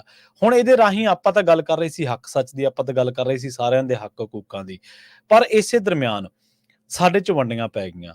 ਅਸੀਂ ਵੰਡੇ ਗਏ ਤੇ ਅਸੀਂ ਕੀ ਸ਼ੁਰੂ ਕਰਤਾ ਕੰਮ ਕਿ ਸਾਡੇ ਤਾਂ ਜਿਹੜੇ ਆਦਰਸ਼ ਹੁੰਦੇ ਸੀ ਉਹ ਵੀ ਅੱਜ-ਕੱਲ੍ਹ ਬਦਲ ਚੁੱਕੇ ਨੇ। ਅਸੀਂ ਤਾਂ ਆਦਰਸ਼ ਉਹਨਾਂ ਲੋਕਾਂ ਨੂੰ ਮੰਨਦੇ ਸਾਂ ਜਿਨ੍ਹਾਂ ਲੋਕਾਂ ਨੇ ਸਮਾਜ ਲਈ ਕੁਛ ਕੀਤਾ ਹੋਵੇ, ਸਮਾਜ ਦੀ ਬਿਹਤਰੀ ਦੇ ਲਈ ਕੁਰਬਾਨੀਆਂ ਕੀਤੀਆਂ ਹੋਣ, ਔਰ ਆਦਰਸ਼ ਤੇ ਕਰੈਕਟਰ ਇਹ ਸਾਡੇ ਇਖਲਾਕ ਤੇ ਸਾਡੀ ਜਿਹੜੀ ਪੰਜਾਬੀਅਤ ਹੈ, ਇਹਨੂੰ ਕੋਈ ਦੱਸਣ ਦੀ ਲੋੜ ਨਹੀਂ, ਇਹਦੇ 'ਚ ਵਸੇ ਹੋਏ ਨੇ, ਇਹਦੇ 'ਚ ਵਰਸਾਏ ਗਏ ਨੇ। ਸਦੀਆਂ ਦਾ ਜਿਹੜਾ ਸੰਘਰਸ਼ ਆ ਉਹਨੇ ਇਸ ਚੀਜ਼ਾਂ ਨੂੰ ਆਪਣੇ ਆਪ ਪੈਦਾ ਕੀਤਾ ਜੈਨੇਟਿਕਲੀ। ਤਾਂ ਉਸ ਤੋਂ ਬਾਅਦ ਹੁਣ ਸਾਡੀਆਂ ਉਹ ਸਾਰੀਆਂ ਚੀਜ਼ਾਂ ਬਦਲੀਆਂ, ਸਾਡੀਆਂ ਜਿਹੜੀਆਂ ਤਰਜੀਹਾਂ ਸੀ ਉਹ ਬਦਲ ਗਈਆਂ। ਅੱਜ ਕੱਲ੍ਹ ਕੀ ਹੈ, ਅੱਜ ਕੱਲ੍ਹ ਅਸੀਂ ਕੋਈ ਵੀ ਬੰਦਾ ਜਿੱਥੇ ਅਸੀਂ ਜਿਹਦੇ ਨਾਲ ਸਹਿਮਤ ਨਹੀਂ ਆ ਉਹਦੇ ਕੰਮਕਾਰ ਦੇ ਨਾਲ ਜਾਂ ਉਹਦੇ ਉਸ ਕਦਮ ਦੇ ਨਾਲ, ਤਾਂ ਅਸੀਂ ਆਪਣੇ ਹਮ ਮਸ਼ਵਰਾ ਬੰਦਿਆਂ ਦਾ ਗਰੁੱਪ ਕਾਇਮ ਕਰਕੇ ਸੋਸ਼ਲ ਮੀਡੀਆ ਤੇ ਉਸ ਬੰਦੇ ਦੀ ਕਿਰਦਾਰਕੁਸ਼ੀ ਸ਼ੁਰੂ ਕਰ ਦਿੰਦੇ ਹਾਂ, ਬਿਨਾਂ ਇਹ ਸੋਚਿਆਂ, ਬਿਨਾਂ ਇਹ ਜਾਣਿਆਂ, ਬਿਨਾਂ ਇਹ ਵੇਖਿਆਂ ਕਿ ਉਸ ਬੰਦੇ ਦੀ ਪਿੱਛੇ ਉਸ ਮਹੀਨੇ ਤੋਂ ਕਹਿ ਲਓ ਜਾਂ ਉਸ ਵੀਕ ਤੋਂ ਕਹਿ ਲਓ, ਉਸ ਹਫ਼ਤੇ ਤੋਂ ਕਹਿ ਲਓ ਜਾਂ ਉਸ ਸਾਲ ਤੋਂ ਹੀ ਕਹਿ ਲੈਂਦੇ ਆਪਾਂ ਕਿ ਪਿੱਛੇ ਉਹਦੀ ਕੀ ਦੇਣ ਆ, ਉਹ ਕਿਸ ਤਰੀਕੇ ਨਾਲ ਸੰਘਰਸ਼ਾਂ ਦੇ ਵਿੱਚ ਵਿਚਰਦਾ ਰਿਹਾ। ਇਹਦੀ ਨਹੀਂ, ਸਾਨੂੰ ਇਹ ਹੁੰਦਾ ਕਿ ਸਾਡੀ ਹਉਮੈ ਜਿਹੜੀ ਹੈ ਉਹ ਬਰਕਰਾਰ ਰਹਿਣੀ ਚਾਹੀਦੀ ਹੈ। ਇਸ ਬੰਦੇ ਦੀ ਅਸੀਂ ਕਿਰਦਾਰਕੁਸ਼ੀ ਕਰਨੀ ਆ ਔਰ ਨਿਧੜਕ ਹੋ ਕੇ ਕਰਨੀ ਹੈ ਔਰ ਇੱਕ ਪੂਰੇ ਪਲੈਨਿੰਗ ਤਹਿਤ ਕਰਨੀ ਹੈ। ਤੇ ਜਿਹੜੀ ਆਦਰਸ਼ਾਂ ਦੀ ਗੱਲ ਹੈ, ਸੋਸ਼ਲ ਮੀਡੀਆ ਦੇ ਇਸ ਦੌਰ ਦੇ ਵਿੱਚ ਸਾਡੇ ਆਦਰਸ਼ ਉਹ ਨਹੀਂ ਰਹੇ ਜਿਹੜੇ ਪਹਿਲਾਂ ਸੀਗੇ। ਸਾਡੇ ਆਦਰਸ਼ ਕੁਛ ਉਹ ਲੋਕ ਹੋ ਗਏ ਜਿਹੜੇ ਕੁਛ ਰੀਲਾਂ ਦੇ ਨਾਲ ਵਾਇਰਲ ਹੋਏ ਤੇ ਉਸ ਤੋਂ ਬਾਅਦ ਅੱਜ ਵੀ ਉਹ ਜੇ ਉਹਨਾਂ ਨੂੰ ਕੋਈ ਕਵੇ ਕਿ ਤੁਸੀਂ ਸਮਾਜ ਬਾਰੇ ਕੁਛ ਕਹੋ, ਤੁਸੀਂ ਪੰਜਾਬੀਅਤ ਬਾਰੇ ਕੁਛ ਕਹੋ, ਤਾਂ ਉਹਨਾਂ ਨੂੰ ਕੁਛ ਨਹੀਂ, ਉਹ ਕਹਿੰਦੇ ਕਿ ਸਾਥੋਂ ਇਹ ਪੁੱਛ ਲਓ ਕਿ ਰੀਲ ਵਾਇਰਲ ਕਿਵੇਂ ਹੁੰਦੀ ਹੈ, ਹੋਰ ਸਾਨੂੰ ਕੁਛ ਨਹੀਂ ਪਤਾ। ਕਲਾ, ਹੁਨਰ ਸਭ ਨੂੰ ਮੁਬਾਰਕ ਹੈ, ਕੋਈ ਬੰਦਾ ਕਿਸੇ ਵੀ ਰੂਪ ਦੇ ਵਿੱਚ ਕਰਦਾ, ਆਪਾਂ ਉਹਨੂੰ ਰੱਦ ਨਹੀਂ ਕਰ ਸਕਦੇ। ਪਰ ਹਾਂ, ਜਿਹੜੀ ਕਾਹਲੀ ਹੈ ਇੱਕ ਦੂਜੇ ਦੀ ਕਿਰਦਾਰਕੁਸ਼ੀ ਕਰਨ ਦੀ, ਇੱਕ ਦੂਜੇ ਨੂੰ ਨੀਵਾਂ ਦਿਖਾਉਣ ਦੀ, ਇੱਕ ਦੂਜੇ ਦੇ ਟੈਗ ਲਾਉਣ ਦੀ, ਇਹ ਕਾਹਲੀ ਤੁਹਾਡੀ ਸੁਭਾਅ ਮੁਤਾਬਕ ਤਾਂ ਹੋ ਸਕਦਾ ਜਾਇਜ਼ ਹੋਵੇ, ਪਰ ਇਹ ਕਾਹਲੀ ਉਹਨਾਂ ਫੋਰਸਸ ਦਾ, ਉਹਨਾਂ ਸਰਕਾਰਾਂ ਦਾ ਫਾਇਦਾ ਸਿੱਧੇ ਜਾਂ ਅਸਿੱਧੇ ਢੰਗ ਦੇ ਨਾਲ ਗਾਹੇ ਜਾਂ ਬਗਾਹੇ ਕਰ ਰਹੀ ਹੈ, ਜਿਹੜੀਆਂ ਫੋਰਸਸ, ਜਿਹੜੀਆਂ ਸਰਕਾਰਾਂ ਤੁਹਾਨੂੰ ਤੋੜਨਾ ਚਾਹੁੰਦੀਆਂ ਨੇ। ਸੋ ਹਮੇਸ਼ਾ ਜੇ ਕਿਸੇ ਨੂੰ ਟਰੋਲ ਕਰਨ ਜਾ ਰਹੇ ਹੋ, ਕਿਸੇ ਦੀ ਕਿਰਦਾਰਕੁਸ਼ੀ ਕਰਨ ਜਾ ਰਹੇ ਹੋ, ਕਿਸੇ ਦੇ ਕਮੈਂਟ ਲਿਖਣ ਜਾ ਰਹੇ ਹੋ, ਕਿਸੇ ਦੇ ਬਾਰੇ ਕੁਛ ਬੋਲਣ ਜਾ ਰਹੇ ਹੋ, ਕਿਸੇ ਦੇ ਬਾਰੇ ਕੋਈ ਮੁਹਿੰਮ ਚਲਾਉਣ ਜਾ ਰਹੇ ਹੋ, ਤੇ ਇੱਕ ਵਾਰੀ ਜ਼ਰੂਰ ਵਿਚਾਰਿਓ ਕਿ ਇਸ ਬੰਦੇ ਬਾਰੇ, ਜਿਹਦੇ ਬਾਰੇ ਮੈਂ ਹੁਣ ਆਖਰੀ ਫੈਸਲਾ ਲੈ ਚੁੱਕਿਆ, ਆਪਣੇ ਫੈਸਲੇ ਨੂੰ ਰੀਥਿੰਕ ਜ਼ਰੂਰ ਕਰੋ। ਹੋ ਸਕਦਾ ਉਹਦੇ ਨਾਲ ਕੁਛ ਬਦਲਾਅ ਆ ਜਾਣ, ਹੋ ਸਕਦਾ ਉਹ ਫੋਰਸ ਜਿਹੜੀਆਂ ਨੇ, ਉਹ ਜਿਹੜੀਆਂ ਵੱਡੀਆਂ ਪਾ ਕੇ ਰਾਜ ਕਰਨਾ ਚਾਹੁੰਦੀਆਂ ਨੇ ਜਾਂ ਜਿਹੜੀਆਂ ਤੁਹਾਨੂੰ ਵੰਡ ਰਹੀਆਂ ਨੇ ਵੱਖ-ਵੱਖ ਖਿੱਤਿਆਂ ਦੇ, ਕਾਸਟਾਂ ਦੇ ਮਾਮਲੇ ਦੇ ਵਿੱਚ, ਕਲਰ ਦੇ ਮਾਮਲੇ ਦੇ ਵਿੱਚ, ਭਾਸ਼ਾ ਦੇ ਮਾਮਲੇ ਦੇ ਵਿੱਚ, ਉਹ ਤੁਹਾਡੇ ਨਾਲ ਜਿਹੜੀ ਲੜਾਈ ਲੜ ਰਹੀਆਂ ਅਦਿੱਖ ਤੇ ਦਿੱਖ, ਉਹਨਾਂ ਦੀ ਲੜਾਈ ਨੂੰ ਥੋੜ੍ਹੀ ਬਹੁਤ ਢਾਲ ਲੱਗੂਗੀ, ਕਿਉਂਕਿ ਅਸੀਂ ਟੂਲ ਬਣ ਕੇ ਜੇਕਰ ਕੰਮ ਨਾ ਕਰਾਂਗੇ। ਪੰਜਾਬੀ ਰੇਡੀਓ ਇਸੇ ਦੇ ਪ੍ਰੋਗਰਾਮ ਖਬਰ ਤੇ ਨਜ਼ਰ ਨੂੰ ਆਪਾਂ ਇੱਥੇ ਹੀ ਸਮਾਪਤ ਕਰਾਂਗੇ। ਅਗਲੀ ਪੇਸ਼ਕਸ਼ ਅਪਡੇਟ ਅਮਰੀਕਾ ਪ੍ਰੋਗਰਾਮ ਦੇ ਵਿੱਚ ਅੱਜ ਵਾਰੀ ਅਪਡੇਟ ਟਰੱਕਿੰਗ ਸੈਗਮੈਂਟ ਦੀ। ਅਪਡੇਟ ਟਰੱਕਿੰਗ ਸੈਗਮੈਂਟ ਦੇ ਵਿੱਚ ਪਿਛਲੇ 1-2 ਹਫ਼ਤਿਆਂ ਤੋਂ ਆਪਣੇ ਨਾਲ ਜੁੜ ਨਹੀਂ ਸਕੇ ਰਮਨ ਢਿੱਲੋਂ ਜੀ, ਕੋਸ਼ਿਸ਼ ਰਹੇਗੀ ਉਹਨਾਂ ਨਾਲ ਜੁੜਨ ਦੀ, ਪਰ ਜੇਕਰ ਉਹ ਨਹੀਂ ਜੁੜਦੇ ਤਾਂ ਤੁਹਾਡੇ ਸੁਝਾਅ ਵੈਲਕਮ ਨੇ, ਉਹਨਾਂ ਨੂੰ ਜੀ ਆਇਆਂ ਨੂੰ ਹੈ। ਤੁਸੀਂ ਆਪਣੀ ਟਿੱਪਣੀ ਕਰ ਸਕਦੇ ਹੋ, ਤੁਸੀਂ ਕੋਈ ਵੀ ਗੱਲ ਪੁੱਛ ਸਕਦੇ ਹੋ। ਜਦੋਂ ਆਉਣਗੇ ਤਾਂ ਜੁਆਇਨ ਕਰਨਗੇ ਪ੍ਰੋਗਰਾਮ ਦੇ ਵਿੱਚ ਤਾਂ ਆਪਾਂ ਉਹਨਾਂ ਨਾਲ ਡਿਸਕਸ ਕਰ ਲਾਂਗੇ। ਹਾਂ, ਟਰੱਕਿੰਗ ਇੰਡਸਟਰੀ ਦੇ ਵਿੱਚ ਵਾਪਰ ਕੀ ਰਿਹਾ, ਅਮਰੀਕਾ ਦੀ ਟਰੱਕਿੰਗ ਬਾਬਤ ਕੁਝ ਅਪਡੇਟਸ ਜਿਹੜੀਆਂ ਨੇ ਉਹ ਤੁਹਾਡੇ ਨਾਲ ਜ਼ਰੂਰ ਸਾਂਝੀਆਂ ਕੀਤੀਆਂ ਜਾਣਗੀਆਂ। ਸਮਾਂ ਆਪਾਂ 4 ਮਿੰਟ ਵੱਧ ਲੈ ਗਏ, ਉਹਦੇ ਲਈ ਮਾਫੀ। ਬਹੁਤ ਬਹੁਤ ਧੰਨਵਾਦ। ਸਤਿ ਸ਼੍ਰੀ ਅਕਾਲ।